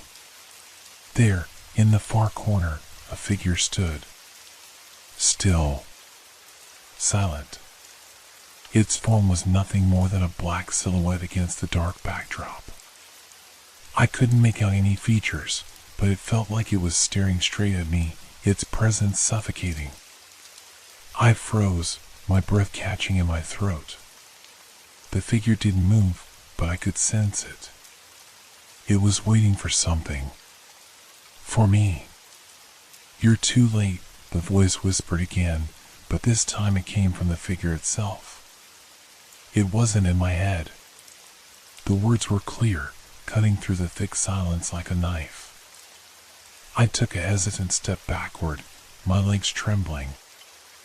I wanted to turn and run, but my feet were glued to the floor. The figure remained motionless, yet the air around me seemed to grow heavier with each passing second. And then, the whisper grew louder. You can't escape. I didn't have to look behind me to know that something was there. I could feel it, right behind me, in the darkness. The shadow. The presence. It was closing in. I was no longer in control. I was trapped. And before I could react, a cold hand brushed my shoulder. I froze. Every muscle in my body locked, refusing to obey my desperate need to run. The cold hand lingered for only a moment, but it felt like an eternity. My entire body was paralyzed, heart racing in my chest. The air grew colder still, and I could feel my breath becoming shallow, as if the very essence of life was being sucked away from me. I didn't dare turn around. My mind screamed for me to look, but my body refused. The voice echoed once again, louder now, almost triumphant. You've been chosen. The words sliced through the silence, reverberating in the room like a sinister melody. I could feel the presence behind me, drawing closer, its breath cold against my skin. I wasn't alone. I wasn't even in control of my own body anymore. I was at the mercy of something far worse than I could comprehend. But then, with a surge of panic, I managed to snap out of the paralysis. I spun around, heart pounding in my throat, desperate to face whatever had been following me, but there was nothing. No figure, no shadow. Only the empty room, its oppressive darkness hanging like a veil. But I knew I wasn't alone. I stumbled backward, my hands scrambling for the door. The weight of my dread pressed on my chest, making it hard to breathe. I couldn't shake the feeling that I was being watched, that something was closing in around me. I reached the door and yanked on the handle, but it was stuck. Panic surged through me as I pulled harder, but it wouldn't budge. I pounded my fists against it, but the door remained firmly shut. I was trapped. I was being kept here. The whispering started again, and this time it was coming from all directions, surrounding me, invading my mind. It's too late to escape. My legs gave way beneath me, and I collapsed to the floor, my body shaking uncontrollably. My eyes darted around, searching for an escape, but the room felt like it was closing in on me, the walls pressing tighter and tighter until there was nowhere left to go. And then, as if responding to my desperate fear, the room shifted. The walls warped, the ceiling stretching upwards and the floor sinking downward, like some distorted dreamscape. The shadows around me seemed to move of their own accord, swirling and shifting into grotesque shapes. I could hear the faint sound of footsteps now, though I couldn't tell if they were mine or someone else's. I stood up, stumbling, my head spinning. The darkness around me felt alive, pressing on me, suffocating me. The whispers grew louder, more urgent. You should have stayed away. I was losing my grip on reality. The world around me was no longer something I could recognize. It was like I had been pulled into a different place entirely, a space between dreams and waking where the rules no longer applied. I could no longer tell where the dream ended and the real world began. And then, I saw it. In the center of the room, a shadowy figure emerged from the darkness, its form taking shape in the dim light. It was tall, towering over me, its face a blur of indistinct features. Its presence was overwhelming, suffocating. It was the same figure I had seen in my dreams, but now it was no longer a shadow in the distance. It was here, in front of me, real and tangible. It stepped forward, its movements slow and deliberate, and the air grew colder still. You can never wake up. I staggered backward, my mind racing for a way out, but there was no escape. The figure was too close now, its presence closing in on me. I could feel it reaching for me, its hand hovering just inches from my face. The coldness of its touch sent a shock through my body, and I gasped for air, unable to move. You were always meant to be part of this. I tried to scream, to fight back, but no sound came. The words of the figure echoed in my mind, louder and louder, drowning out everything else. And then, the world went dark. I woke up. The room was the same as it had always been. The sunlight streamed through the window, casting soft rays across the floor. I blinked, disoriented, my heart still racing. It was over. It was just a dream. But as I sat up, I noticed something on the floor beside me, a small, crumpled piece of paper. I picked it up, my fingers trembling, and unfolded it. It was a photograph. A photograph of me, taken from behind. The dark figure I had seen in my dreams was standing just over my shoulder. And I knew, in that moment, I wasn't awake. I was never going to wake up.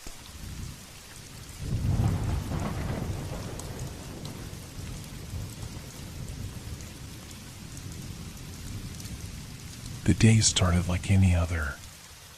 The sun filtered through the trees, casting soft shadows across the kitchen floor as I prepared breakfast. The house was quiet, save for the usual sounds of morning, the hum of the refrigerator, the soft shuffle of feet on the wooden floors, and the distant chirping of birds outside. My daughter, Lily, was unusually quiet that morning, her small footsteps only audible when she approached. I turned around, a smile on my face, and saw her holding a crumpled piece of paper. "Mom," she said softly, her voice barely above a whisper. "I drew something." She handed me the paper. It was a simple drawing, a sketch of our house. I recognized the familiar shape of our porch, the tall oak tree near the driveway, and the flower bed where I usually planted daisies. But there was something strange about the picture. In the distance, just at the edge of the house, stood a dark figure. Its outline was indistinct, but the posture was unnerving, tall, hunched, as if watching from the shadows. My heart skipped a beat. "Lily," I asked, trying to keep my voice steady. "Who is that?" She shrugged, her eyes not meeting mine. "I don't know, Mom. I just saw it standing there." I glanced at her, confused. The figure in the drawing looked far too real. It was placed too perfectly, just behind the tree, as though it had always been there. I took a deep breath, trying to push aside the creeping feeling in the pit of my stomach. "Where did you see it?" I asked gently, trying to stay calm. Lily pointed toward the window, the one that faced the front yard. "I saw it from there. It's always there." A chill ran down my spine. I looked out the window, but the yard was empty, bathed in the soft morning light. Nothing was there. I smiled nervously, trying to reassure myself. "Sweetheart, maybe it's just your imagination. You've been drawing a lot lately, right?" She nodded, but there was something in her eyes that told me she wasn't convinced. Something darker, a fear I couldn't name. I patted her head and told her to go play while I finished breakfast. As she left the room, I couldn't shake the feeling that I was being watched. I stood there for a moment, staring at the drawing. There was no mistaking it, the figure's presence felt wrong. It didn't belong. But I tried to tell myself it was just a child's imagination. After all, Lily was only 7. Kids often had strange thoughts, right? Later that day, I noticed something unusual. While cleaning the kitchen, I heard a soft sound coming from the hallway, a creak, like a floorboard giving way under the weight of something unseen. I froze, listening. The house was old, creaky, but this was different. The creak was followed by a faint shuffle, as if something, or someone, was moving around in the house. I walked into the hallway, my heart pounding. But nothing was there. I turned back toward the kitchen, where I found Lily playing quietly on the floor, completely oblivious. I chalked it up to nerves, but as the day wore on, the feeling of unease wouldn't leave. The sound came again, this time louder, clearer, more like footsteps now. My mind raced, trying to dismiss the idea, but I couldn't shake it. I kept glancing over my shoulder, wondering if someone had snuck into the house without me noticing. That evening, after Lily had gone to bed, I sat in the living room with a glass of wine, trying to unwind. I couldn't stop thinking about the drawing, about the figure in the yard.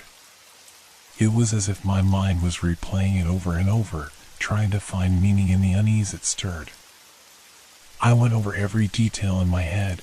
The figure was tall, shadowy, but the most unsettling part was that it looked too real, like it had been placed there deliberately. The house creaked again.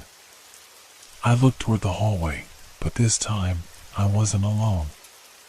A dark figure stood just beyond the edge of the doorway, half hidden in the shadows. I blinked, my heart racing in my chest. It was like the drawing had come to life, materialized in front of me. The figure stood still, watching me. I couldn't move, couldn't breathe. Every instinct told me to run, to escape, but I was paralyzed, trapped by the fear that was now all-encompassing. I could hear my own breathing, ragged and shallow, and the floor beneath me seemed to shift, as if the very house was alive. Then, as quickly as it had appeared, the figure vanished, leaving only the lingering sensation of something dark and malevolent. I stumbled to my feet, my mind racing. It was real. The figure from the drawing. It was here. I ran to the window, my hands trembling, but the yard was empty. The darkness that had filled the hallway was gone, leaving me with only the faintest impression of its presence. But I knew it was still there, somewhere, watching. The silence was deafening. And then I saw it again. On the back of the drawing, just below the figure, were words written in bold, jagged handwriting. He sees us. I felt my blood run cold. I stood frozen, staring at the words, unable to pull my gaze away. He sees us. My hands trembled as I held the paper up to the light, searching for any clue that could explain it. But there was nothing, just the same drawing, the same ominous figure standing in the distance, now etched permanently in my mind. I looked out the window again, scanning the yard, but it was as empty as before.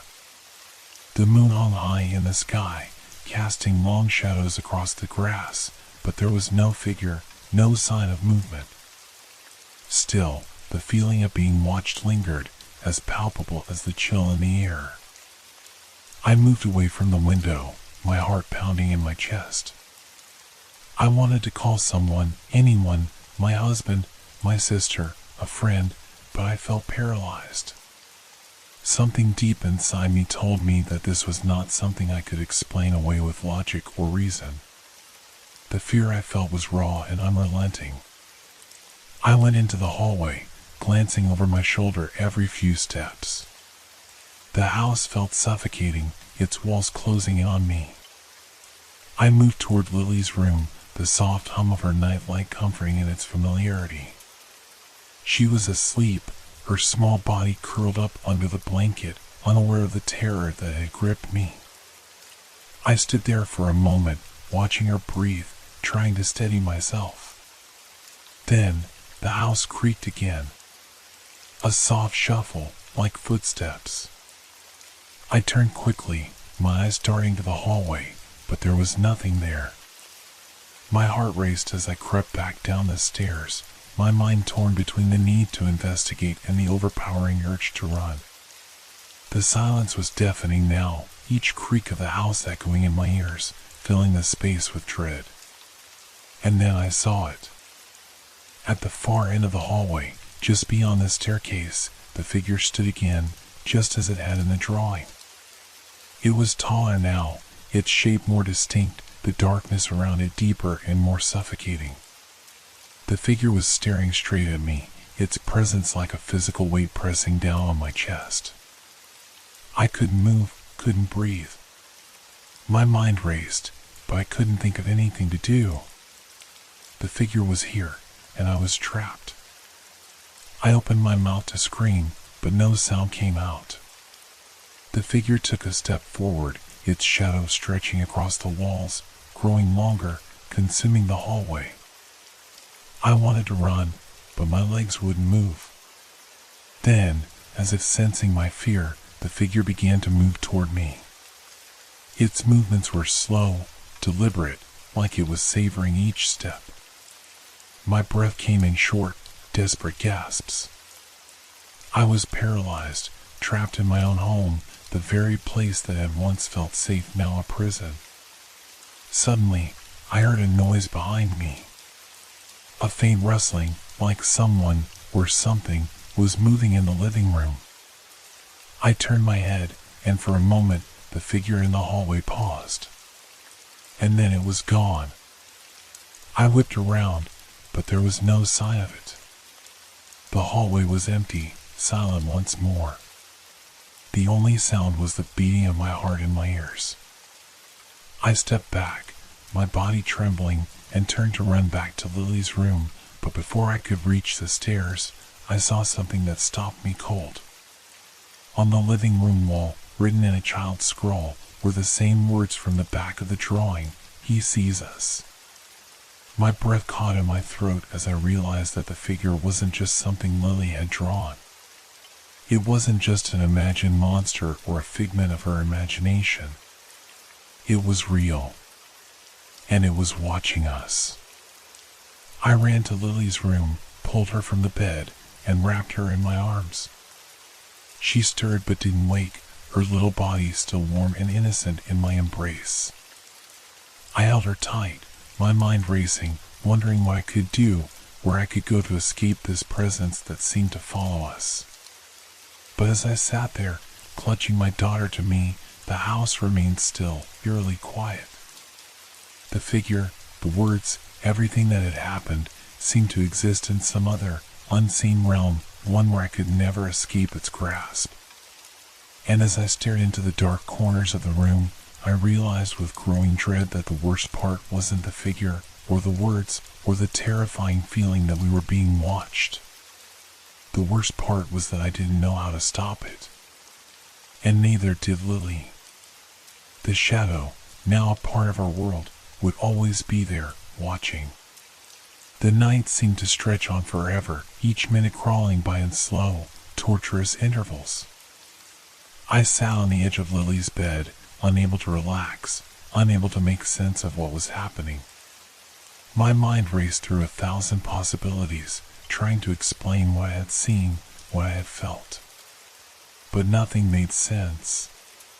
The house felt different now, heavier, as if the air itself had thickened. I glanced around the room, checking the corners, the shadows that clung to the walls. My heart was still pounding, each thump a reminder of the figure in the hallway, the words on the wall. The house was no longer a safe place. It felt as if something had infiltrated it, something that wasn't supposed to be there. Lily stood beside me, her small hand reaching out to grasp mine, her face still peaceful in sleep. I wanted to believe it was all just a bad dream, that I had imagined the whole thing, or that it was some sort of trick my mind had played on me. But the chill in the room, the weight in the air, those things felt real. And the worst part was that I couldn't explain them away. I stayed awake, watching the room, waiting for any sign of movement. I don't know why I fell asleep, but when I woke, it was to the same silence. The same uneasy stillness. My eyes flicked to the clock. It was well past midnight. I had barely slept, but exhaustion was starting to catch up with me. Still, I couldn't shake the feeling that something was watching me. I cautiously stood, careful not to wake Lily. I crept out of her room and into the hallway, my steps muffled on the carpet. I had to see for myself if the figure had returned. The house seemed to hold its breath, every creak of the floorboards amplified in the stillness. The hallway was empty, just as I had hoped, or perhaps feared. But when I looked down at the end of the hall, where the shadow had once stood, I felt a wave of nausea. Something was off. It wasn't just the absence of the figure. It was the way the space felt, too quiet, too still. I took a step forward, my heart beat loud in my ears. And then I saw it again, just for a moment, in the periphery of my vision. A flicker of movement, like a shadow shifting just out of reach. I turned quickly, but there was nothing there. My breath caught in my throat. I couldn't deny it any longer. The figure was here. And it wasn't leaving. My mind screamed for me to go back to bed, to lock myself away in Lily's room and pretend like it was all a nightmare. But I couldn't. I had to know what this was, who or what had invaded my home. I moved toward the living room, my steps hesitant. The air grew colder as I approached, the shadows deeper. The living room was still, the soft glow of the lamp casting long shadows on the walls. But something was different.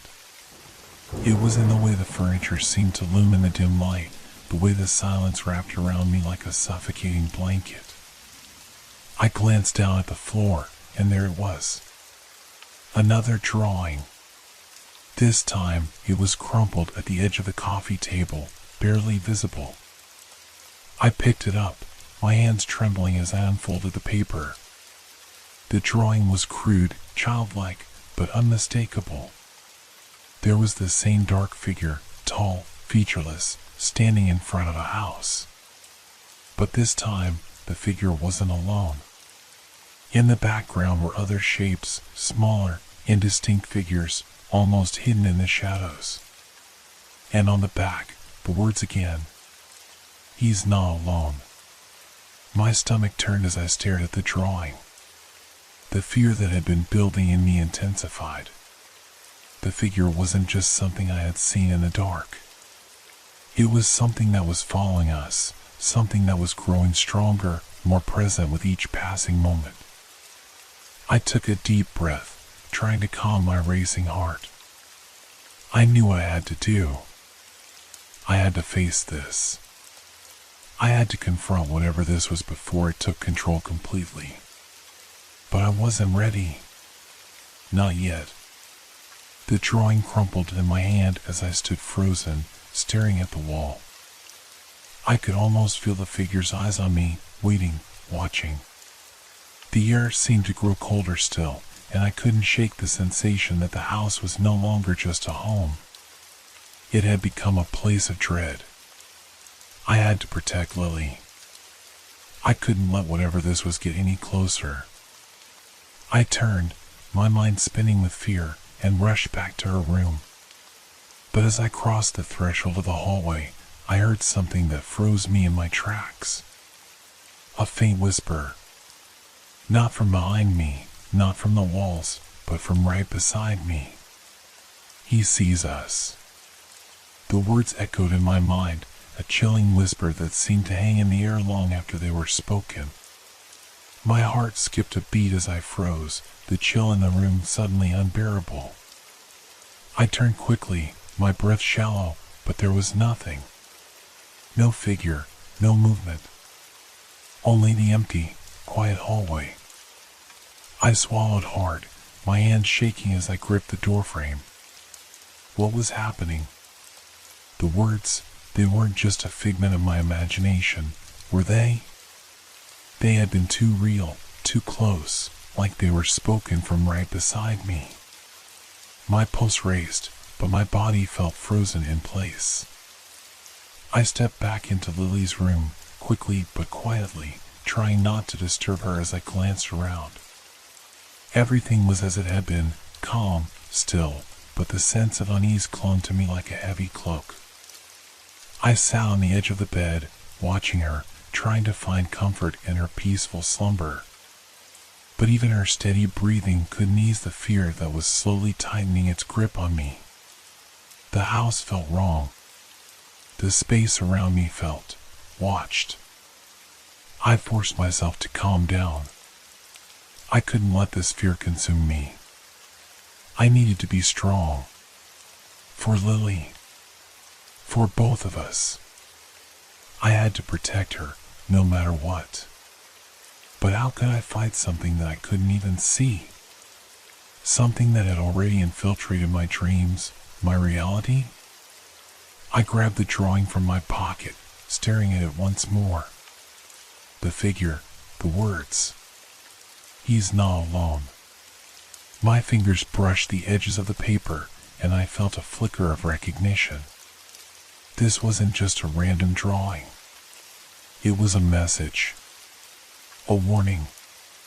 But from who? Or what? I couldn't ignore it any longer. Whatever this was, whatever had been haunting me, invading my thoughts and dreams, was real. And it was getting closer. I stood up and walked toward the window, pushing the curtains aside.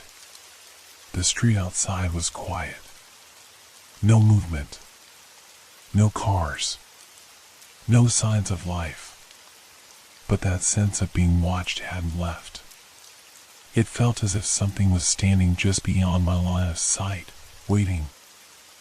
I could feel the weight of it pressing down on me, making it hard to breathe. I turned away from the window, my mind racing. There was no escaping this. No running. No place to hide. This wasn't just something that was happening in my dreams. This was happening here, in the waking world. Suddenly, the silence was broken by a faint sound, a soft scraping noise, like fingernails on glass. My breath caught in my throat, and I froze, straining to hear. The sound was distant, but it was unmistakable. It was coming from the hallway. Slowly, I edged toward the door, my heart hammering in my chest. I reached for the doorknob, but just before I turned it, I paused. The whisper from earlier returned, louder this time. "He's right behind you." I didn't turn around. I couldn't. If I did, I wasn't sure what I'd see. The scraping noise continued, closer now, the sound of something, or someone, dragging itself across the floor. It was getting louder, more deliberate. Whoever, or whatever, was out there knew I was here. It was coming for me. My mind raced. What was I supposed to do? I couldn't let it in. I couldn't let it near Lily. I spun around, my eyes darting to the small closet in the corner of the room.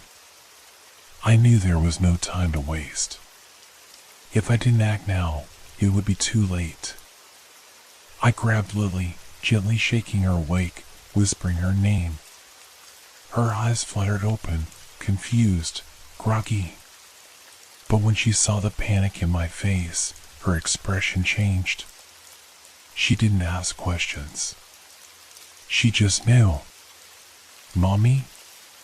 Her voice was barely a whisper, but I could hear the fear in it. "Shoo, sweetheart," I whispered, holding her close. "We have to be very quiet. We have to hide." I didn't know if it would help. I didn't know what we were hiding from or how long we could stay hidden. But I couldn't stay there, not with that thing so close. I needed to protect her. I moved toward the closet, my body stiff with tension. The scraping sound had stopped, but now there was something else, a faint thudding, like footsteps, slow and measured. And then, just as I was about to close the closet door behind us, I heard something that made my blood run cold. A voice. Not from outside the room, but from inside my head. "You can't hide from me." I spun around, my breath catching in my throat. The room was empty. There was nothing there. Nothing but the cold silence pressing in on me from all sides. But that voice, it was real.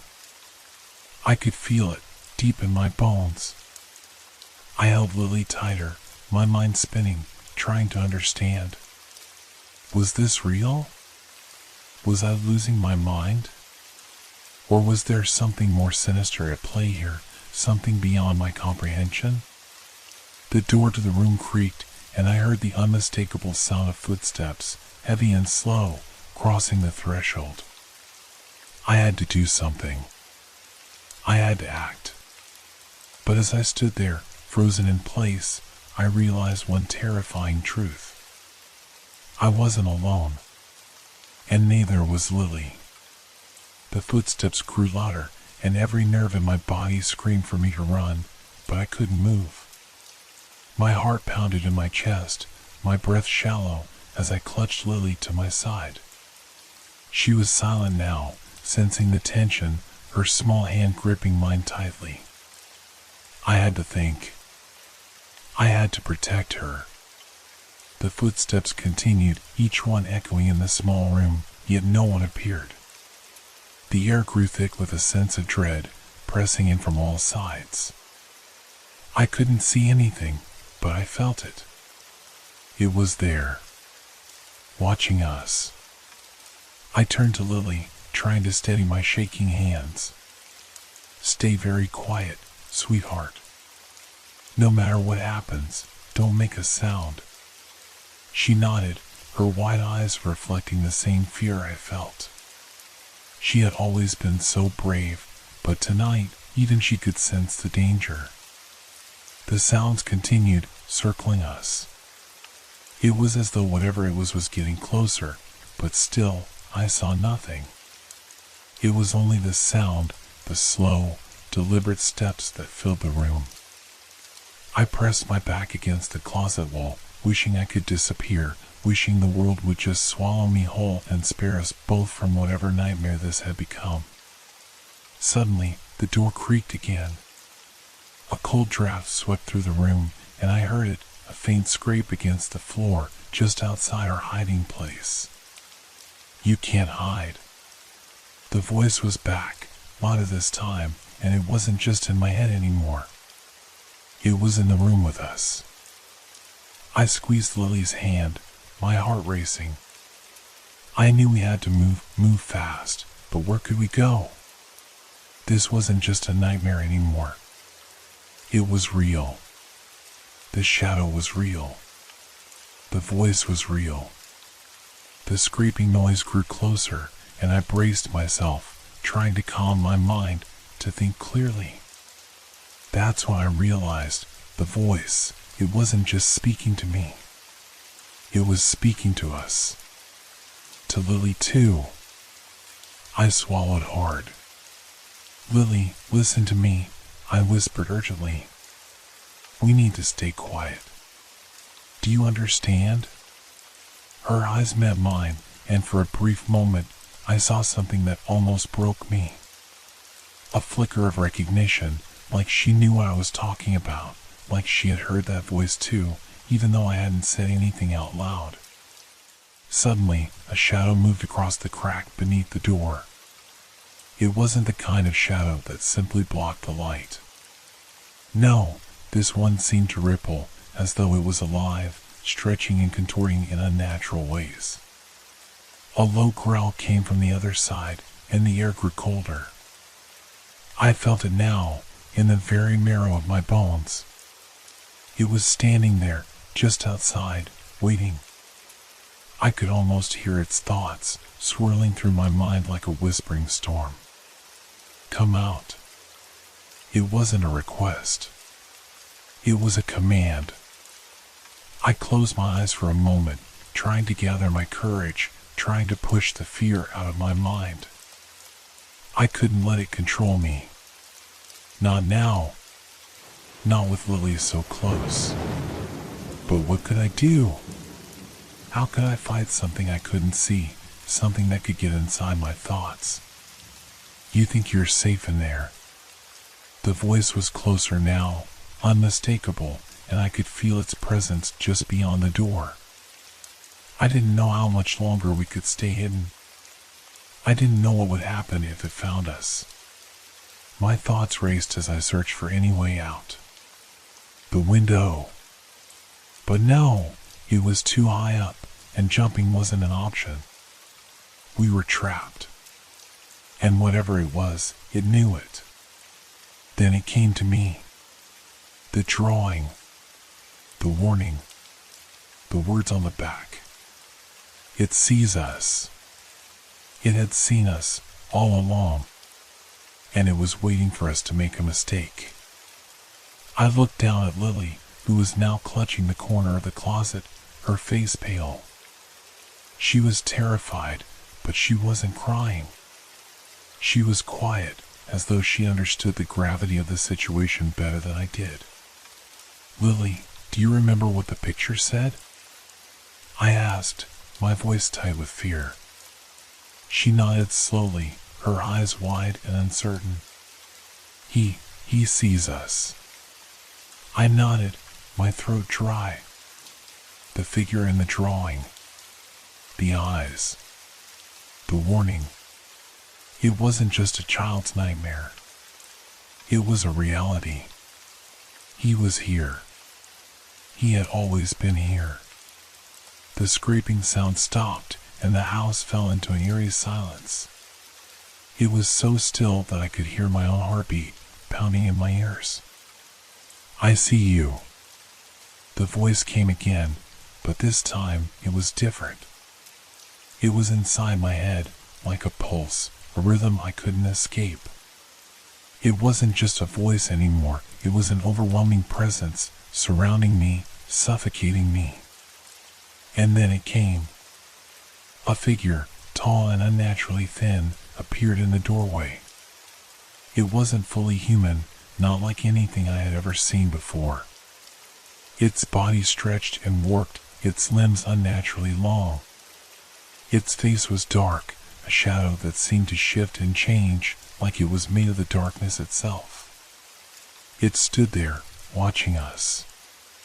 Its eyes, if you could even call them eyes, were black voids that seemed to pull at the very fabric of reality. I could feel them on me, boring into me, seeing through me. My breath caught in my throat. I wanted to scream, to run, but my body wouldn't obey. I couldn't move. I couldn't breathe. I was paralyzed, caught in its gaze. Lily whimpered beside me, but I couldn't protect her anymore. Not from this. The figure raised its hand slowly, and I saw its fingers, twisted and sharp like broken branches, reaching toward us. You can't escape. It spoke again, its voice a thousand whispers that seemed to crawl under my skin. And then, in that moment, I understood. It wasn't here to kill us. It wasn't here to hurt us. It was here to watch. To wait. And it was never going to leave. I couldn't move. Every fiber of my being was frozen in place, as if the world itself had come to a halt, holding its breath along with me. Lily's whimpering faded, swallowed by the oppressive silence that surrounded us. The figure stood motionless in the doorway, its presence filling the room like a thick, suffocating fog. It didn't need to move, its mere existence bent the very air around us. The darkness in its eyes bore into me, hollow and endless, like black holes that absorbed everything they touched. I could feel them pull at my thoughts, unraveling them with terrifying ease. It wasn't just looking at us, it was inside me now, rifling through my memories, my fears. I could feel it searching, waiting for something, anything, weak enough to exploit. Lily tugged at my sleeve, her grip trembling. Her wide eyes were locked on the figure, her face pale with the understanding that she, too, could feel its power, its terrifying watchfulness. What does it want?" she whispered, her voice barely audible. I didn't know the answer. I couldn't explain what this thing was, or why it had chosen us. All I could do was pray that it would leave, that it would simply vanish like a bad dream. But I knew that wasn't going to happen. This wasn't just a nightmare. This was reality. The figure stepped forward, its limbs shifting unnaturally as it moved, bending in ways that didn't seem possible. Each step was deliberate, almost casual, like it had all the time in the world. It didn't need to hurry. It had already won. It had us exactly where it wanted us. My heart hammered in my chest as I took a step back, instinct urging me to run. But I couldn't. I knew it was futile. It wasn't just here. It was everywhere, in every corner of my mind, in every shadow that stretched across the room. It had already won, long before it ever showed itself. It had been watching, waiting for this moment. The figure raised one of its long, thin arms, its fingers curled in a grotesque mockery of a human hand. Slowly, deliberately, it pointed at Lily. The air grew colder, the room seemed to darken, and I could hear the faintest sound of a whisper. "She sees us." The words weren't spoken aloud. They slithered inside my mind, like a venomous thought, poisonous and heavy. It was as though the figure was feeding me a truth I couldn't escape, a truth that tore through the very core of my being. "Lily," I managed to choke out, my voice raspy, thick with fear. "We need to leave. We need to." But before I could finish, the figure's fingers twitched. I couldn't tell what it was doing, but suddenly, the room felt even smaller, the walls pressing in. The very air was suffused with an overwhelming sense of inevitability, like a wave crashing toward us, a force that couldn't be stopped. And then, as if in response to my thoughts, the walls shifted. The room, the house, it all seemed to twist, distort, like reality was being bent, reshaped by the figure's will. The floor beneath me buckled, and I stumbled forward, grabbing Lily tightly, pulling her against me, as everything around us seemed to break apart. "No!" I screamed, not knowing who I was screaming at. The figure remained still, watching, a dark presence in the midst of the chaos it had unleashed. The air grew thicker, more suffocating, and the temperature dropped sharply. The darkness pressed closer, the room fading into an overwhelming void. I could feel the weight of it pressing down on my chest, my lungs struggling to pull in air. Lily began to cry softly, her small body trembling in my arms, but I couldn't comfort her. I couldn't even think straight anymore. The presence of the figure was suffocating. The room was no longer a room. It was a cage, and we were trapped inside it. I felt it then, an undeniable truth, one that chilled me to the core. The figure wasn't here to take us. It didn't want to kill us. It wasn't here for any of that. It wanted us to see. It wanted us to witness the end. The figure's head tilted slightly, a gesture so unsettlingly human that it almost made me sick. It wasn't just watching us anymore. It was communicating, but not with words. It was something deeper, something far more ancient than language. It knew. It had always known. And we were its witnesses. The darkness around us deepened, pulling us further into its void. My head spun, my thoughts fragmented, and the world around me began to dissolve.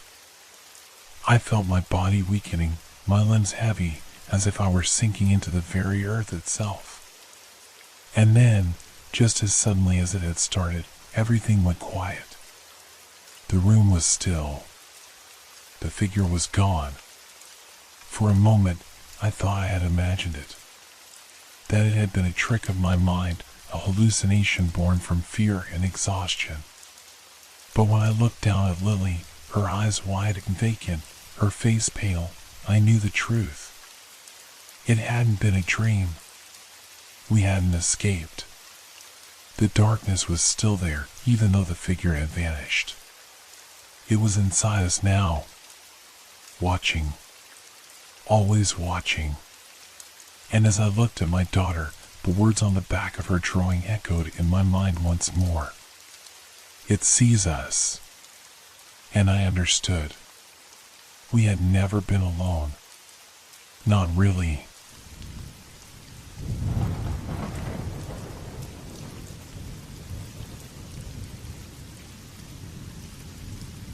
It was a quiet morning, the kind where the world feels like it's holding its breath.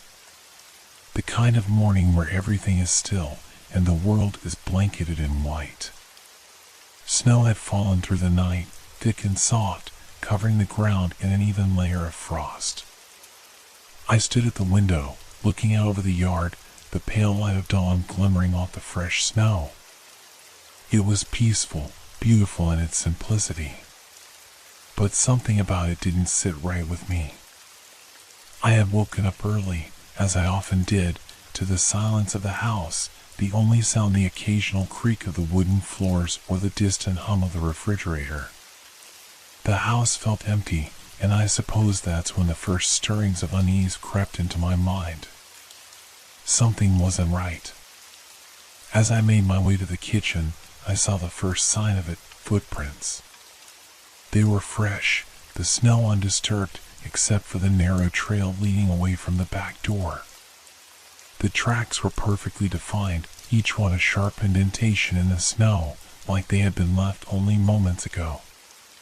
But there was no one there. I stepped outside, the cold air biting at my face as I followed the trail.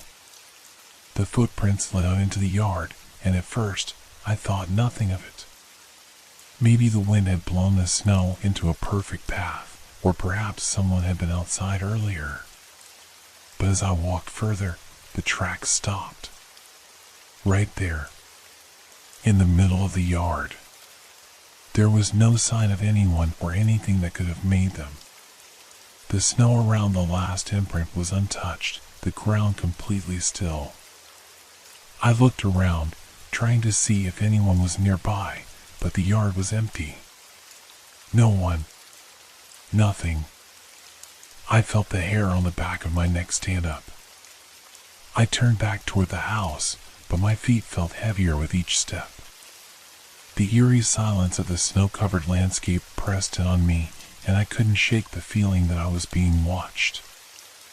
I went back inside quickly, closing the door behind me, the warmth of the house a brief comfort against the cold dread that had begun to creep in.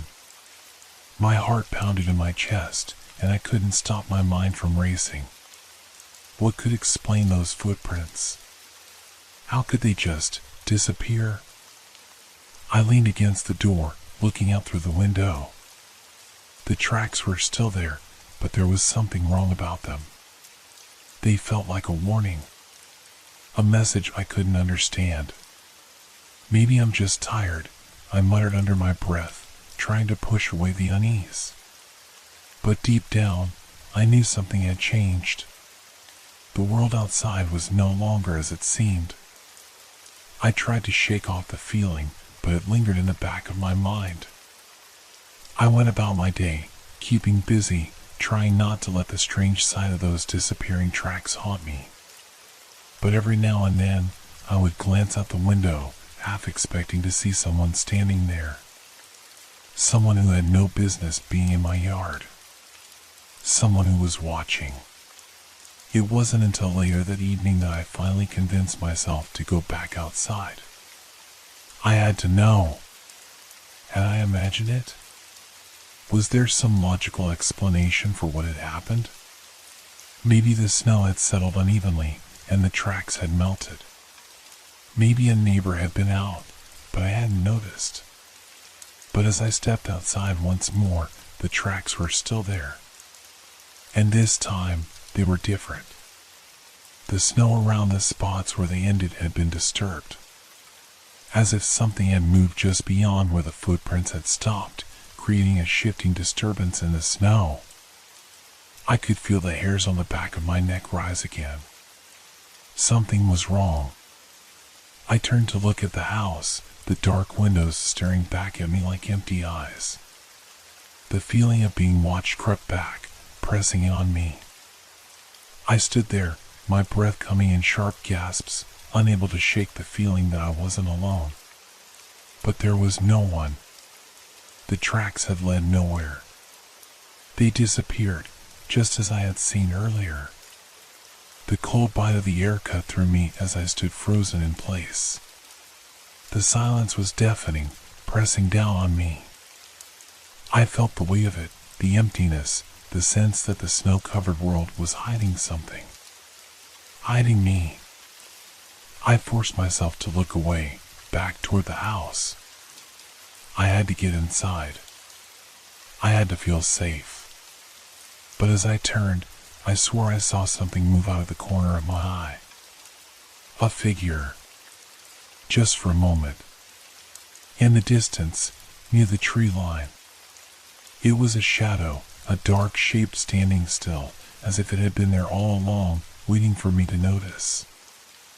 I blinked, and when I looked again, it was gone. My heart pounded in my chest, and a cold sweat broke out on my brow. Was I losing my mind? Or had I truly seen something out there? I rushed back inside, locking the door behind me, the familiar creaks of the house now feeling like an intrusion. A quiet, oppressive presence seemed to settle into every corner of the room. I didn't dare look outside again. But the snow wasn't the only thing that had changed. The house felt different. The air inside was thick with something I couldn't name. An overwhelming weight that pressed down on me, making it hard to breathe. I kept hearing noises, faint at first, but growing louder, a creak of floorboards, a faint scratching sound on the window, like something or someone was out there, just beyond the walls. I had seen something out there. I wasn't imagining it. The tracks hadn't disappeared. They were leading me somewhere, and I was afraid of where they might end. I couldn't shake the feeling that whatever had been outside was still watching, still waiting, and I wasn't sure how much longer I could hide from it. The silence was broken by a single, muffled thud. A knock on the door. The knock came again, louder this time. My heart skipped a beat as I stood frozen in place, eyes fixed on the door. I had no idea who could be out there. No one else lived near us, and I hadn't heard a car pull up or any other sounds of movement. The knock echoed in the silence, sharp and insistent, but there was something off about it, something unnatural. I slowly approached the door, my footsteps muffled on the soft carpet. My mind raced, trying to come up with an explanation. Could it be a prank? A neighbor playing a joke? But that didn't make sense. Who would come all the way out here, especially in the middle of winter? I reached for the doorknob, my hand trembling. As soon as I touched it, the knocking stopped. Dead silence followed, a stillness so thick it made my skin crawl. I hesitated, unsure whether to open the door or stay hidden inside. A million thoughts rushed through my head, none of them making any sense. But something told me I had to know. I had to see who or what was out there. I slowly turned the knob and opened the door crack, peering out into the snow. The yard was empty, just as it had been when I last checked. No footprints. No sign of anyone. But then my eyes caught something on the ground near the base of the door. A single footprint, fresh in the snow. Unlike the others, this one was larger, deeper, as though it had been made by something heavy. I stepped outside, heart pounding, every instinct screaming at me to run. I looked around, but the air was still, the world eerily quiet once again. The snow stretched out before me, undisturbed, save for that one footprint. It was as if it had appeared out of nowhere. There was no trail leading up to the door. No other signs of movement. I knelt down to examine it, my breath coming in sharp, anxious gasps. The footprint was crisp and clear, its edges sharp against the smooth snow. It didn't belong to any animal I knew. The shape was wrong, too wide, too heavy. It looked unnatural, as though it didn't belong in this world at all. My stomach churned. The sense of unease had grown into something far darker, something more insidious. The feeling that I was being watched, that I wasn't alone, pressed in on me from all sides. I quickly stood up, backing away from the door. That's when I heard it. A sound, barely audible at first, like the faintest scratching noise, something dragging against the snow. It came from the direction of the trees, where I had seen the shadow earlier. I turned, straining my ears to catch the sound. It was faint but unmistakable. A slow, deliberate drag, followed by a quiet shuffle. I couldn't see anything, but the sound was growing louder, drawing nearer. My heart thudded in my chest. Without thinking, I slammed the door shut and bolted it.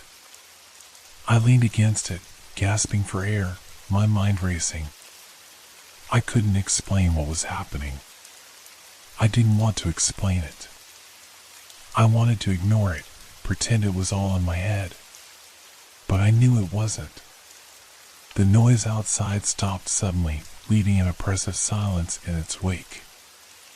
I strained to hear anything, but there was nothing. The stillness was suffocating, and I couldn't shake the feeling that whatever had been out there was still waiting, just beyond the door, just beyond my reach. I backed away from the door, my eyes darting around the room. The house felt off. The walls seemed closer somehow, the air thicker, as though something was pressing in on me from all sides. I couldn't escape it. I couldn't escape the feeling that I was being watched, that I was no longer safe, no longer alone. I needed to call someone. Anyone. But who? There was no one nearby. No one who could help me. I was alone out here in the middle of nowhere, and whatever was out there was getting closer. I grabbed my phone, dialing the only number I could think of, my brother. It rang once, twice, and then a third time before going to voicemail. "Hey, it's me. Call me back as soon as you can. Something's happening. Please, just..." I stopped. My voice had caught in my throat, the words failing me. What was I even saying? How could I explain this to him? How could I explain that something was outside, something I couldn't see, but I could feel it, sense it, like it was closing in on me, tightening its grip?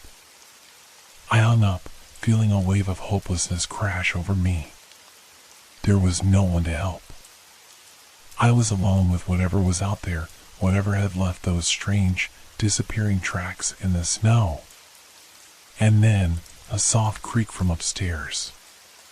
It was the sound of footsteps, slow and deliberate, moving across the floor above me. I froze, my blood running cold. There was no way anyone could be upstairs. I had checked the whole house when I first noticed the tracks. No one else was here. I was sure of it. The footsteps grew louder, closer, and my heart raced. I took a few cautious steps toward the stairs, my hand trembling as I reached for the railing. The house felt impossibly still, as though it was holding its breath, waiting for me to make the next move.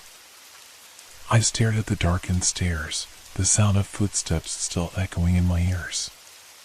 They were coming down, step by slow step, each creak and groan of the wood louder than the last. I knew I had to face whatever was coming. I didn't have a choice. The silence stretched on, suffocating, as I made my way toward the stairs. And then it stopped. The footsteps. The noise. Everything. There was nothing but silence. And the feeling that something, someone, was standing just out of view, waiting for me to take the next step. I wasn't alone anymore. The door behind me rattled. I wasn't alone anymore. My breath hitched in my throat as the door behind me rattled again, louder this time. The sound reverberated through the house, sending a shiver down my spine. I whipped around, eyes darting toward the source of the noise. The door, which I had carefully locked just moments ago, was shaking as though something was trying to break through. My mind raced, scrambling for some rational explanation, but there was none. The room seemed to close in around me. I was suffocating in the silence that followed, the tension thickening in the air. Every instinct screamed for me to run, to flee, but my legs felt rooted to the floor, frozen by a terror I couldn't explain. I didn't want to turn my back on the door, didn't want to look away from it, but I knew I couldn't stand here forever. The footsteps upstairs had stopped. The house was eerily still again, but I could feel it, something was watching me. I backed toward the stairs, my feet barely making a sound as I moved. My mind kept replaying the image of the strange footprint outside, the way it had seemed to appear from nowhere, and the way it ended abruptly, as if the person or thing that left it had vanished into thin air. I felt like I was losing my grip on reality. The sound of something dragging across the floor above me sent a jolt of panic through my chest. It was faint at first, like the shuffle of something heavy and slow, but it was unmistakable. Someone, or something, was up there. I didn't know what to do. My mind screamed at me to get out, to find some way to escape, but I had no idea where to go. There was nowhere to run. No one would hear me scream out here. Suddenly, the dragging sound stopped. A sharp, unnatural silence followed. My heart pounded in my chest, and my hands shook as I gripped the railing, feeling the chill of the metal against my skin. I strained to hear anything, but the house was so quiet I could almost hear the blood rushing in my ears. Then, a soft thud came from above. My eyes shot to the ceiling, and my breath caught. The sound came again. This time, it was heavier, closer. It was as though something, or someone, was moving across the floor directly above me, dragging something behind it. The thuds grew louder, more insistent, and I could feel the vibration in the walls. I knew I had to act fast. I turned and bolted toward the front door, praying that the thing upstairs wouldn't follow me. I threw my shoulder into the door, the wood groaning as I forced it open, but the air outside hit me like a wall of ice. The wind was howling, biting at my skin, and I knew I couldn't stay out there for long. My mind was still reeling, trying to make sense of what was happening, but I couldn't focus on that now. I had to get away from the house, away from whatever was inside it. I looked around, my heart racing. The snow-covered yard stretched out before me, the trees standing like silent sentinels, their branches swaying in the wind. I took a step forward, my feet crunching against the frozen ground, but something caught my eye. A figure. It was standing at the edge of the trees, shrouded in shadow. I couldn't make out its features, but the shape was unmistakable. Tall, broad-shouldered, unmoving. It stood still in the darkness, just watching. Waiting. I froze. My breath caught in my throat, and for a moment, I felt as if time itself had stopped. I couldn't move, couldn't look away from the figure. It was like it had been waiting for me to step outside. My heart pounded in my chest, the adrenaline surging through me as my body screamed to flee. But I couldn't move. My legs wouldn't respond, my mind trapped in a haze of fear and confusion. The figure didn't move, didn't speak. It just stood there, silent, like some monstrous statue. I snapped out of my stupor, heart racing. Run, my mind screamed. I turned and sprinted back toward the door, my breath ragged and my body trembling with terror. I reached the door, slamming it shut behind me and locking it quickly. But I knew, deep down, that it wouldn't keep whatever that thing was out. I leaned against the door, trying to steady my breathing, but my body wouldn't stop shaking. My hands were clammy, my pulse still hammering in my ears. What was happening? What had I seen out there? And then, as I stood there in the dark hallway, something caught my eye, a flicker of movement. I spun around, my heart in my throat. In the dim light, I could barely make out a shadow, creeping across the floor in the corner of the room. My mind couldn't process it.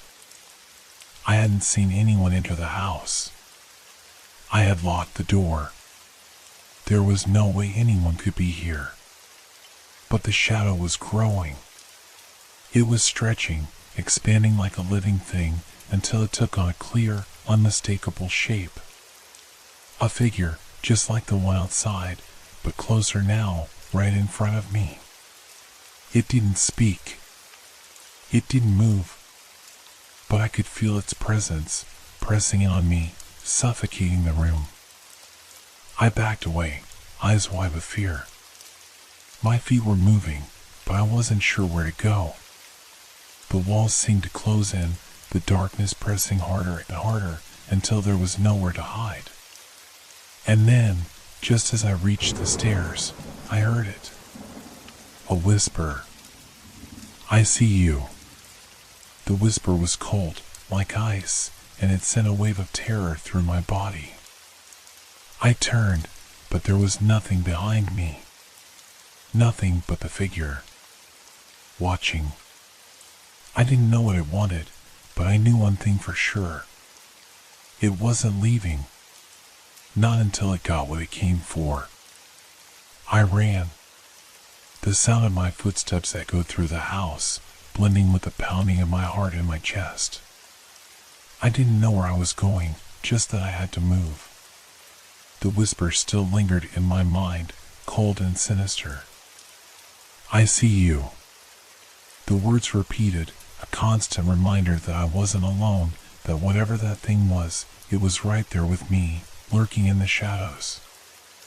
I reached the stairs and bolted up them, not daring to look back. The air felt heavy with a presence I couldn't explain, and every creak of the floorboards beneath my feet made my skin crawl. I had to get away. I had to find somewhere to hide, somewhere that thing couldn't reach me. I stumbled into the first room I came across, the old guest bedroom. It was small, the window covered with heavy curtains, casting the room in a suffocating darkness. I slammed the door shut behind me, pressing my back against it, gasping for breath.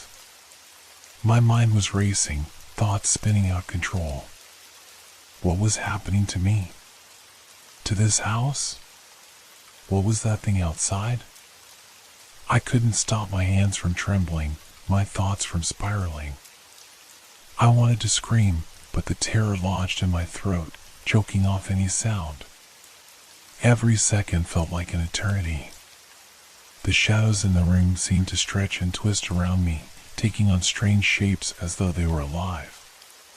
The darkness wasn't just an absence of light, it felt wrong, as if it was trying to swallow me whole.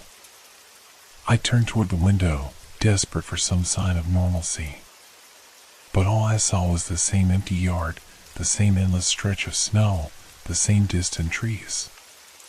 Yet, even as I looked, I couldn't shake the feeling that I was being watched. That figure, it was still out there, waiting for me. A soft sound broke through the silence. A scratch. It came from the direction of the door. My blood ran cold. The scratching noise grew louder, closer. As if something, or someone, was trying to claw its way through the door. I pressed my hand against the wood, my breath coming in short, shallow gasps. I knew that whatever was on the other side wasn't human. It couldn't be. I backed away slowly, my eyes never leaving the door. The sound stopped, replaced by the faintest shuffle. The air in the room felt thick, almost suffocating, as if the walls were pressing in on me. I could hear nothing but the sound of my own breathing, too loud in the stillness. Then, just as suddenly as it had stopped, the scratching began again. Louder this time. Scrape, scrape, scrape. The door rattled. My pulse thundered in my ears. I had to get out of there. I couldn't stay in this room. It felt like the walls were closing in, the darkness swallowing the air I breathed. But how? The only exit was the door, and that thing was on the other side. I turned toward the window. Maybe, just maybe, I could escape that way. My hands shook as I moved toward the curtains, pulling them back. The night outside seemed endless, the snow swirling in a frenzied dance in the howling wind. But as I gazed out into the dark, something caught my eye. A figure, standing just beyond the window. It was the same as before, the same shadowy shape, but this time it was closer. So much closer. Its outline was clearer now, the tall, looming figure of something that wasn't quite human. Its head was tilted at an unnatural angle, as if it was studying me, waiting for me to notice. I froze, my breath catching in my throat. I couldn't tear my eyes away. Its gaze felt suffocating. I could almost feel it pressing against the glass, like it was trying to crawl through the window. How could it be so close? I stepped back, away from the window, but my legs felt weak beneath me, as if they were made of jelly. Every instinct told me to run, to hide, but I was paralyzed by the terror gripping my chest. The scraping sound came again. Scrape, scrape, scrape.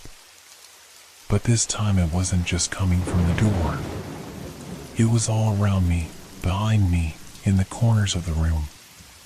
The darkness seemed to shift, to grow, as if it was no longer just a part of the room but something alive, creeping toward me. I whirled around, my heart pounding in my throat. The shadows seemed to stretch and bend, taking on unnatural life of their own, writhing and twisting like tendrils. The air was thick with a cold, suffocating pressure, and I could feel the weight of whatever it was, pressing down on me. The door was shaking now, rattling violently, as if something was trying to break through. I knew that I had only moments before it would give way. I couldn't stay here. But where could I go? Then, the whisper came again. I see you. It was closer now.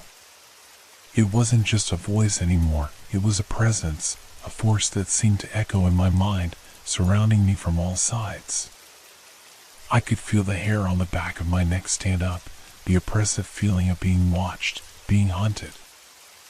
I backed toward the corner, my mind spinning. The thing outside, the thing at the window, it wasn't just standing there. It was waiting for me to make a mistake, waiting for me to make a sound. The scraping intensified. The door was buckling now. The thing on the other side was close, so close, and I could hear its ragged breathing, the sound like wind in the trees, but deeper, guttural. It was moving. I had to make a choice. Run, or face whatever was behind that door. I didn't even think. My feet moved before my brain could catch up. I turned and bolted for the window, the cold glass pressing against my palms as I fumbled with the latch. The wind howled outside, freezing air flooding the room as I shoved the window open. My heart raced as I glanced over my shoulder one last time. The door was shaking violently now, the wood groaning under the pressure. Whatever was on the other side, it was nearly there. I didn't have time. I couldn't wait any longer. I crawled through the window, feeling the sharp sting of the snow against my skin as I tumbled onto the ground outside. My breath fogged in the air, but I didn't stop. I couldn't stop. The snow crunched beneath my boots, but I didn't hear anything behind me, not at first. Just the wind, howling, endless. I ran. But as I sprinted across the yard, a sinking feeling crept into my stomach. The air felt too still, too quiet. I could feel my pulse in my throat, the adrenaline coursing through me, but there was a strange emptiness now. The wind had stopped howling. The world was eerily silent, as if the entire universe was holding its breath. I kept running, my breath ragged, my legs burning from the cold. But the farther I went, the more I realized something was wrong. I wasn't moving fast enough. The house, the safety of the house, was slipping further and further away, but I still felt watched. The hairs on the back of my neck stood on end, as if something was following me, something just out of sight. I glanced behind me, half expecting to see the shadow, that terrible figure, trailing me through the snow. But there was nothing. The night was empty. Why didn't I hear it? I was still too far from the trees, too far from any shelter. Panic started to seep in. I had no idea where I was going, just running, desperate to escape the feeling of being pursued. And then I saw it. A figure, standing in the distance. at the edge of the trees. Its shape was familiar, tall, dark, but it wasn't moving. It stood perfectly still, watching me. Waiting. I froze. The wind picked up again, and I could feel the cold seeping into my bones. I wanted to scream, to run, but my body wouldn't respond. It was like I was rooted to the spot, staring at that figure, unable to look away. My heart thudded in my chest, each beat an unbearable drum. Then it moved. Slowly. Unnaturally so, like it was gliding through the snow rather than walking. I stumbled back, tripping over my own feet. I couldn't take my eyes off it. The figure came closer, each step deliberate, every movement a mockery of what was natural. "I see you," the whisper echoed through my mind again. I wanted to scream. I wanted to turn and run, but my legs wouldn't obey me. The air around me grew colder, thicker, as if the very atmosphere was closing in. I couldn't breathe, couldn't think. I could only stare at the figure, unable to look away. It stopped. And then, with a horrifying certainty, I understood. It wasn't just watching me. It was waiting. I realized too late that it wasn't after me. It was after something else, something that was still inside the house. Something that I had left behind. Something that was still in that room. The door had opened. The presence inside had been waiting for me to make a choice, waiting for me to leave. And now, whatever it was, it had entered the world beyond the walls of the house. The figure in the distance wasn't a threat. It was the final warning. The last sign that I'd made the wrong choice. And as I stood frozen, the sound of footsteps behind me finally broke the silence. Heavy. Hollow. Inescapable. It was coming. And this time, it wasn't something I could outrun.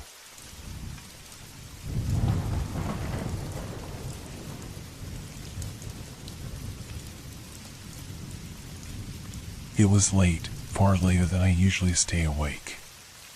The house was still, almost unnervingly so.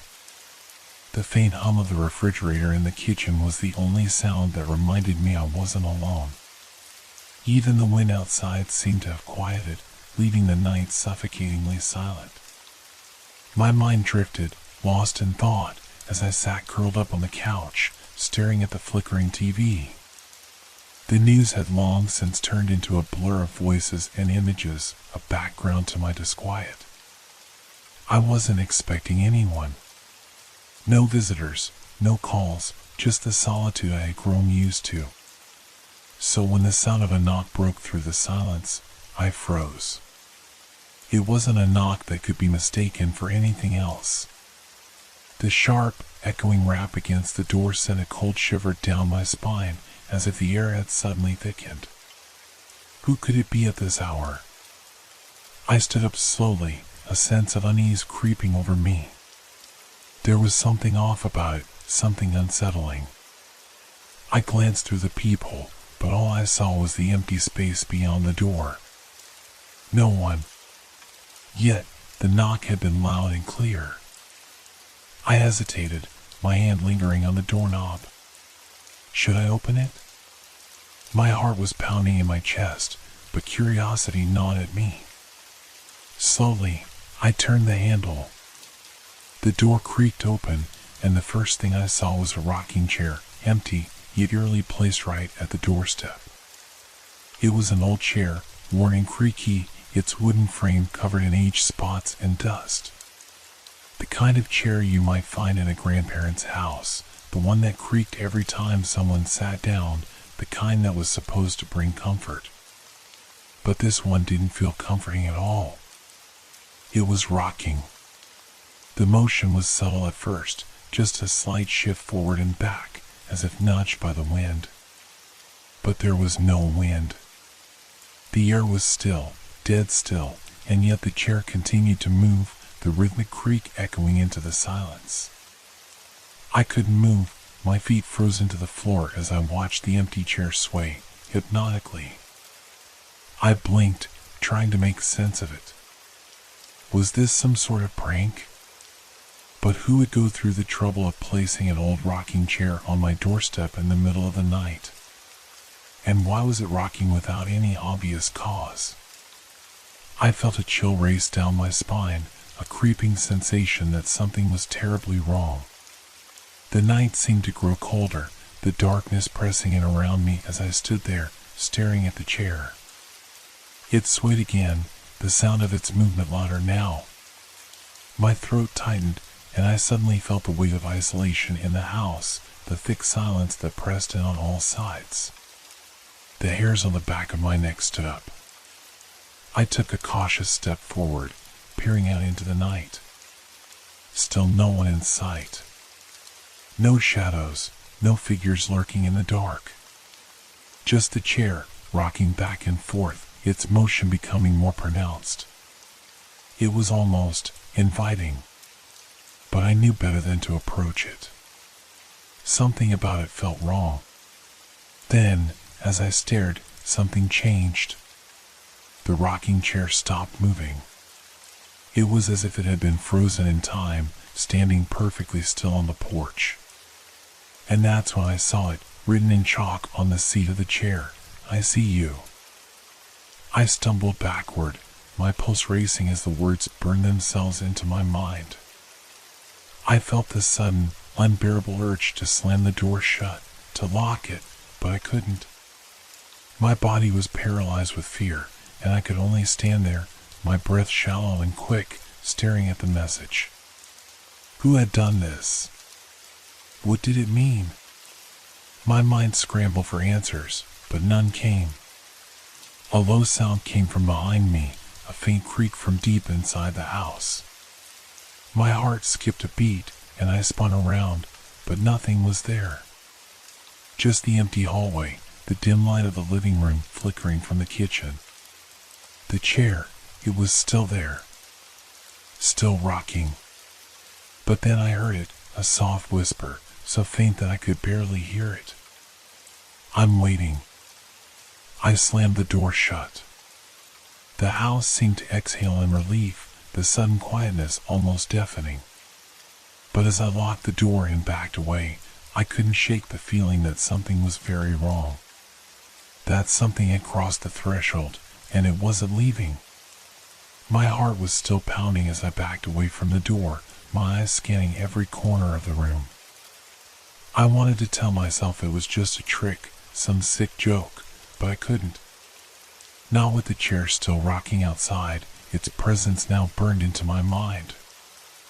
I had no idea who was outside or what they wanted, but the one thing I knew for certain was that the night had just begun. The minutes passed like hours. I stood frozen in the living room, my back pressed against the wall, my eyes glued to the door. My hands were trembling. I couldn't stop thinking about the message, the faint words "I see you," scrawled on the chair seat. I could still hear the whisper echoing in my mind, "I'm waiting." But waiting for what? I tried to shake the feeling, tried to convince myself that it was just a prank, someone's twisted joke. But deep down, I knew it wasn't. Nothing about this felt normal. It wasn't just the rocking chair or the message. It was the way everything had happened so suddenly, so unnaturally. I walked cautiously to the window and peeked through the blinds, my pulse hammering in my throat. Outside, the yard was dark and still, the snow-covered ground reflecting the faint glow of the porch light. There was no sign of the chair. No movement. No footprints in the snow. The world outside appeared undisturbed, as if the whole incident had been a figment of my imagination. But I knew better. I knew something was wrong. Something was out there, and I had just invited it in. I stepped back from the window, my legs unsteady beneath me. I turned, pacing the floor, trying to gather my thoughts. My mind was racing, and I couldn't quiet it. What if whoever, or whatever, was behind this was already inside? The idea made my stomach twist. I couldn't trust my own house. I couldn't trust my own eyes. I moved toward the hallway, and that's when I heard it again. The creaking. But this time, it wasn't coming from the chair. It was coming from upstairs, from the direction of my bedroom. I froze, every muscle in my body tense with fear. The house felt smaller now, suffocating. The walls seemed to close in on me. I couldn't breathe. I couldn't move. The sound of the creaking continued, steady and slow, like someone rocking back and forth. It took everything in me not to run. I had to know what was happening. I had to see it with my own eyes. I took one shaky step toward the staircase, then another. My hand hovered near the railing as I crept up the stairs, listening intently.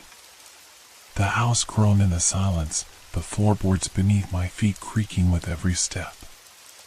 The sound of the rocking chair seemed to grow louder as I reached the top of the stairs. I swallowed hard, fighting back the rising panic. I turned the corner toward my bedroom, my breath shallow. The door was slightly ajar, just enough to see a sliver of darkness beyond. The rocking sound was louder now, almost deafening. It was coming from inside my room. I couldn't move. I couldn't bring myself to open the door. My mind screamed at me to leave, to run, but my legs felt rooted to the spot. The rocking continued, the rhythmic creaking a constant, haunting presence in the house. I didn't want to open that door. I didn't want to see what was waiting for me on the other side. But somehow, I did. I pushed the door open with a slow, deliberate motion, the hinges squealing in protest. The room was dark, the only light coming from the faint glow of the street lamp outside. The rocking chair was in the corner of the room, its back and forth motion impossible to ignore. And then I saw it. A figure, slumped in the chair, its face hidden in shadow. I could barely breathe, my heart thudding in my chest. The air around me seemed to freeze. The figure didn't move, didn't make a sound. It just sat there, waiting. I took a step forward, my hand trembling as I reached for the light switch on the wall. The moment I flicked it, the room was flooded with harsh, fluorescent light, and the figure in the chair was gone. The chair was empty. But the room was still cold. Too cold. I stood frozen in the middle of the room, the silence suffocating. I didn't know what I was looking for, but I couldn't shake the feeling that I wasn't alone. There was something here, something that hadn't left. The stillness around me was unsettling, unnatural. Suddenly, I heard a noise. A soft scraping sound, like nails dragging across wood. I turned quickly, my eyes searching the room. And that's when I saw it, a figure standing at the far end of the room, its back turned to me. I couldn't make out any features, just a dark silhouette. It didn't move, didn't acknowledge my presence. I wanted to scream. I wanted to run. But I was paralyzed, unable to do anything but stare. The figure shifted, slowly turning its head to face me. There was no face. Just darkness. I couldn't breathe. My vision blurred, and the world around me seemed to close in. The last thing I remembered before everything went black was the sound of the chair creaking again, louder this time, as if mocking me. The figure never spoke. It didn't need to. It had already taken me. I woke up with a start, gasping for air. My heart raced, thundering in my chest as I struggled to sit up. The room was spinning, and for a moment, I couldn't remember where I was. I blinked rapidly, trying to clear the fog from my mind. The sharp, cold air in the room felt real enough, but there was something about it, something unnatural, that made my skin crawl. I was still in my bedroom. The chair, the figure, everything was gone. The room was empty. I was alone. But it didn't feel that way. I felt watched. Every inch of my skin tingled with the sensation of being observed, as though the darkness itself was pressing in on me, waiting for me to make the wrong move. The silence was oppressive, and the stillness of the room made it feel like time had stopped. I could still hear the creaking in my mind, that slow, rhythmic motion from the chair. I shook my head, trying to push the thoughts away. It was just a dream, I told myself. A horrible, twisted nightmare. Nothing more. But as I reached for the bedpost to steady myself, I noticed something that made my blood run cold. There, on the floor beside my bed, was a single footprint, clear and distinct, etched into the carpet. It was small, the shape of a boot, but there was something wrong about it. The edges of the print were sharp, too perfect, like it had been pressed into the fabric of the room itself. I leaned forward, my breath shallow, staring at the footprint. My mind raced. Had someone been here? Had someone been standing in this very room while I was unconscious? I had to find out. I stood up slowly, every movement deliberate, my body trembling. I walked to the door, my feet dragging across the floor as if the very air around me was trying to pull me back into the shadows. I reached for the doorknob, my fingers numb with fear. And then I heard it again. A soft thud coming from downstairs. A door closing. A creak of the floorboards. I froze. The house was silent again, unnervingly so, but now I knew something had changed. I couldn't stay in this room. Whatever it was that had been here, whatever had left the footprints, it was still inside. It hadn't left. It was here, waiting. I turned the doorknob, opened the door, and stepped into the hallway. The dim light from the street lamps outside filtered in through the windows, casting long, stretching shadows down the walls. The house seemed too quiet, too still. The usual hum of the refrigerator, the occasional creaks from the walls, it was all gone. This place felt hollow, like it was holding its breath. I moved cautiously down the hallway, my footsteps muffled by the thick carpet. I tried to ignore the sound of my own heartbeat in my ears. I was getting closer to the stairs. The stairs that led down to the living room. The stairs that led to whatever was waiting for me. When I reached the top of the staircase, I hesitated. The dark void below seemed endless, like it swallowed all the light in the house. There was no sound now, no creaks, no whispers. Only silence. But I knew better than to trust silence. I crept down the stairs, each step slow and deliberate, my breath hitching with every creak of the floorboards beneath me. The living room was just ahead, and I could see the faint outline of the rocking chair in the corner, still. Empty. But something felt wrong. The moment I reached the bottom of the stairs, I heard it again, the faint sound of scraping. It was coming from the chair. A low, grating noise, as if something was moving, shifting. I turned toward the sound, my eyes wide with fear. And then it happened. The chair rocked. It moved slowly, gently at first, as if pushed by an unseen hand. The sound of the creaking filled the room, growing louder with each passing second. I could feel my pulse in my throat, my legs shaking with the overwhelming urge to run. But I couldn't move. I couldn't look away. The rocking chair continued to move back and forth in a steady rhythm. It was as if it was waiting for me to approach, daring me to come closer. The air felt thick, suffocating, as if the room itself was closing in on me. I stepped forward, my heart hammering in my chest. My feet were heavy, as though the floor was pulling me down, urging me to stay. The closer I got, the more intense the scraping sound became. The chair was rocking faster now, back and forth, faster and faster. My mind screamed at me to stop, to turn and run, but my body didn't obey.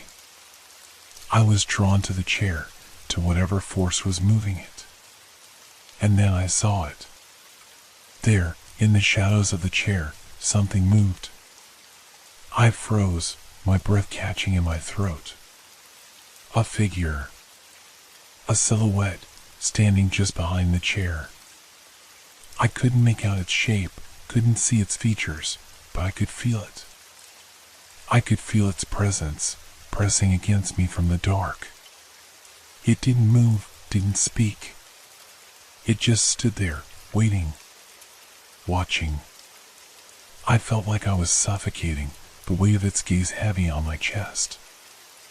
I wanted to scream, to run, but I was rooted to the spot. The figure's presence was too overwhelming, too suffocating. And then, just as suddenly as it had appeared, the figure was gone. The chair stopped rocking. The house went silent again. But this time, it wasn't just silence. It was emptiness. I was alone. Completely alone. Or so I thought. As I stood there in the darkened room, the hairs on the back of my neck prickled. A voice, barely a whisper, slid into my mind. I'm still here. The whisper lingered in my ears, slithering through my thoughts like a cold breath against my skin. I'm still here. The words were faint, distant, but undeniable. It was as if they had come from within the walls themselves, or perhaps from somewhere far deeper where the shadows lived. My heart thudded in my chest, my pulse erratic. I couldn't breathe. I couldn't think. All I could do was stand there, frozen, staring at the empty space where the figure had been. I wanted to run. I wanted to escape, to flee back upstairs, lock myself in my room, and pretend none of this had ever happened.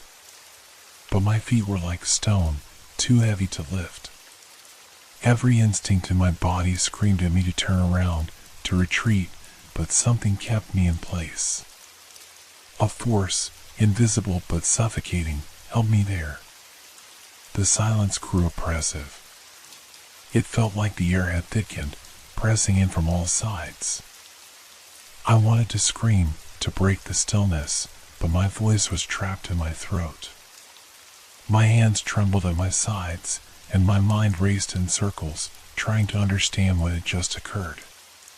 Had I imagined it all? Had the figure ever been there at all? Was it all just a trick of the mind, some distorted, fragmented dream that I had failed to wake up from? And then I heard it. A faint sound. A creak.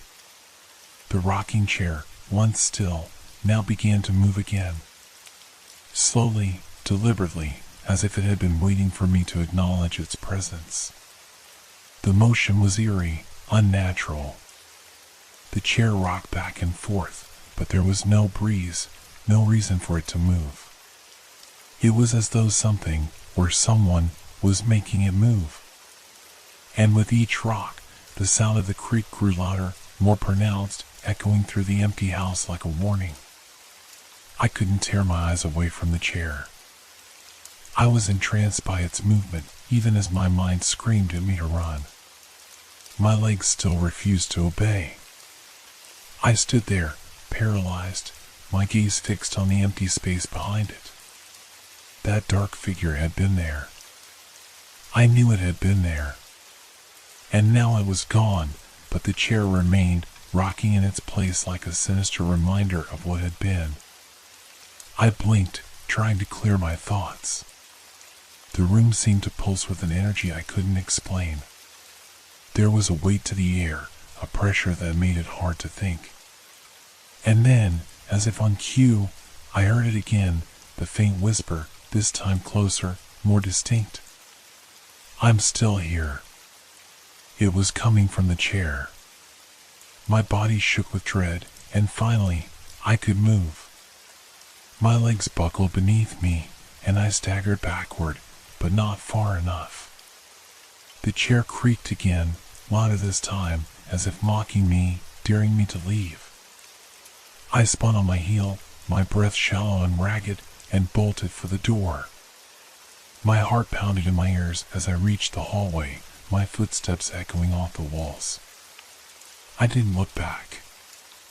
I couldn't look back. But I could feel the presence behind me, following me, watching me, as if whatever had been in the living room was now close, too close. I made it to the stairs. My hands gripped the banister, and for a moment, I considered running up to my room and locking the door. But then a thought crossed my mind. What if it followed me? What if I couldn't escape, no matter where I went? The voice whispered again, now louder, more insistent, "I'm still here." I gripped the banister harder, my knuckles white, my breath coming in quick gasps. What was it? What did it want from me? My mind spun, and I felt myself teetering on the edge of sanity. Was I losing my mind? Was I imagining all of this?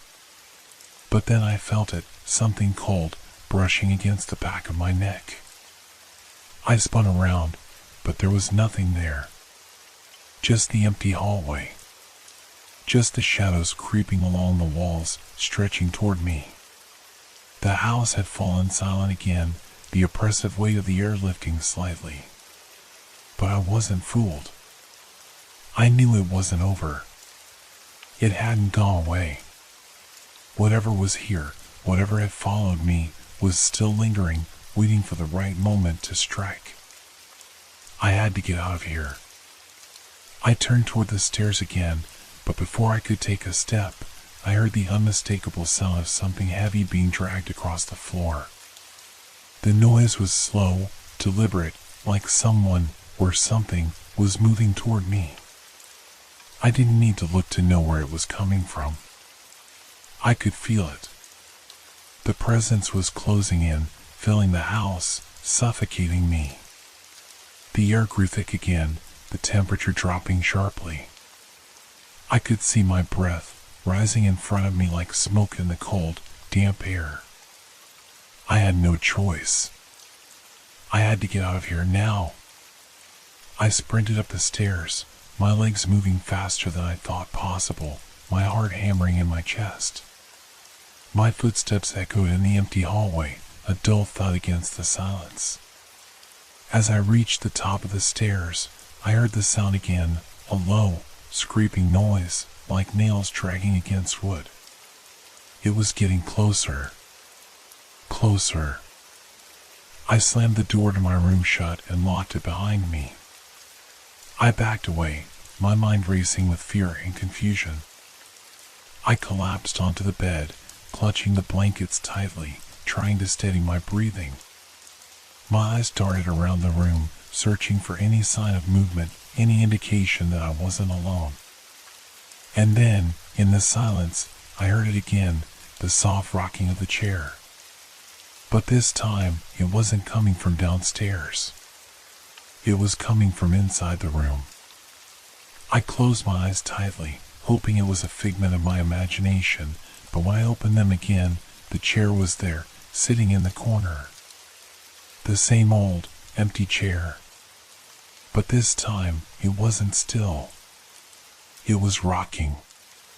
And I was not alone. I could hardly breathe. The room felt smaller with every passing second, the air thick and stifling. The chair creaked in the corner, its motion slow but relentless. Each sway of the seat sent a chill down my spine. I forced myself to look away, but the sight was imprinted on my mind. The chair, rocking in the corner, had always been just a piece of furniture. But now, it was more. It was a warning. It was a sign. What was happening to me? My thoughts were disjointed, scattered like broken pieces of a puzzle. I should have run when I had the chance. I should have left this house behind, but now it was too late. I was trapped in this suffocating nightmare. The whisper came again, clear and unmistakable. I'm still here. I could feel the weight of those words pressing down on me. My mind raced to make sense of it. Was it real? Was something or someone really here? Or had I lost my grip on reality? The fear gnawed at my insides, but deep down, I knew it wasn't just my imagination. I had to do something. I couldn't just sit here, paralyzed by terror. I needed to find out what was going on, even if it meant facing the unimaginable. I stood, my legs shaking, my hands trembling as I reached for the door. The chair continued its rhythmic motion, back and forth, back and forth. It almost seemed to be mocking me. My heart raced faster, each beat a drum of dread. I was too afraid to turn my back on it, yet I had no choice but to leave this room. I grabbed the doorknob and twisted it slowly, every movement dragging with an unbearable tension. The door creaked open, revealing the hallway beyond. It was eerily silent, just as it had been before. No footsteps, no sounds of movement. Just the oppressive stillness. But I couldn't shake the feeling that something was watching me, waiting for me to make a move. I stepped out into the hallway, my eyes darting from shadow to shadow. The house was still, but it didn't feel safe. Every creak, every groan of the floorboards seemed amplified in the silence. I glanced back over my shoulder, half expecting to see that the chair was still there, still rocking. But it wasn't. Instead, I saw nothing. The hallway stretched out before me, empty, lifeless. I let out a shaky breath, but the tension in my chest didn't ease. The air still felt heavy, thick with something I couldn't name. I had to keep moving. I couldn't stay here, frozen in the hallway, waiting for whatever this was to find me. I walked quickly, my steps echoing loudly in the silence. Every door, every window seemed like an entryway to something dark, something that wanted me to stay. But I couldn't. I had to get out. The front door was just ahead, but as I reached for the handle, I froze. The unmistakable sound of the rocking chair began again. It wasn't far. It wasn't downstairs either. It was closer, right behind me, somewhere in the house, in the very walls themselves. A cold shiver ran down my spine as the chair creaked again, and then, unmistakably, I heard a soft voice.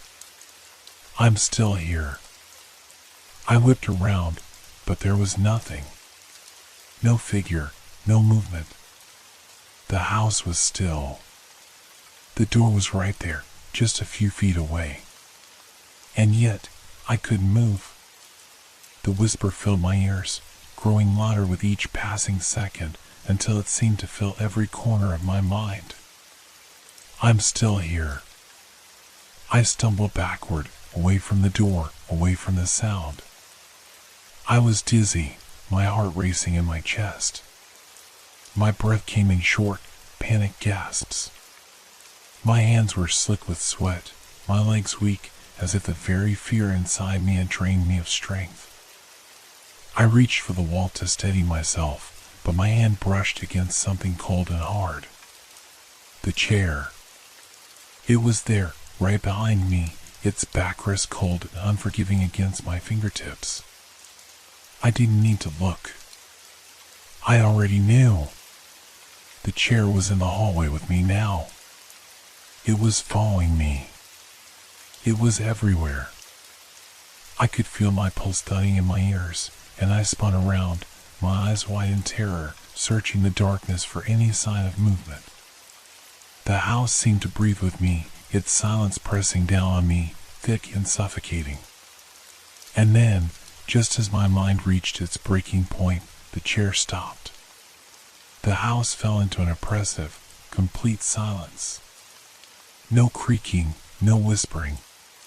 Just the faint sound of my breath, shaky and uneven.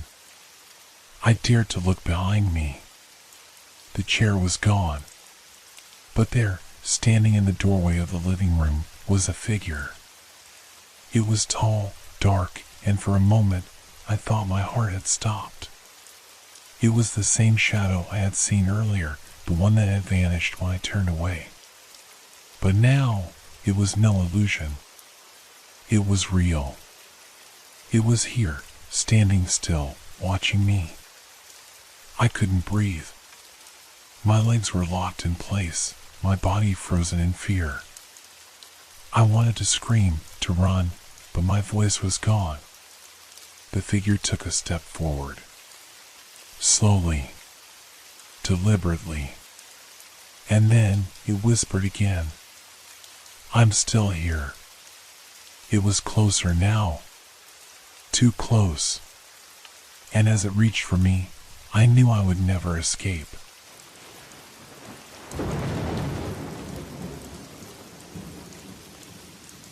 This has been a long, dark journey through the night with Whisper Crowley. Thank you for staying with us until the end.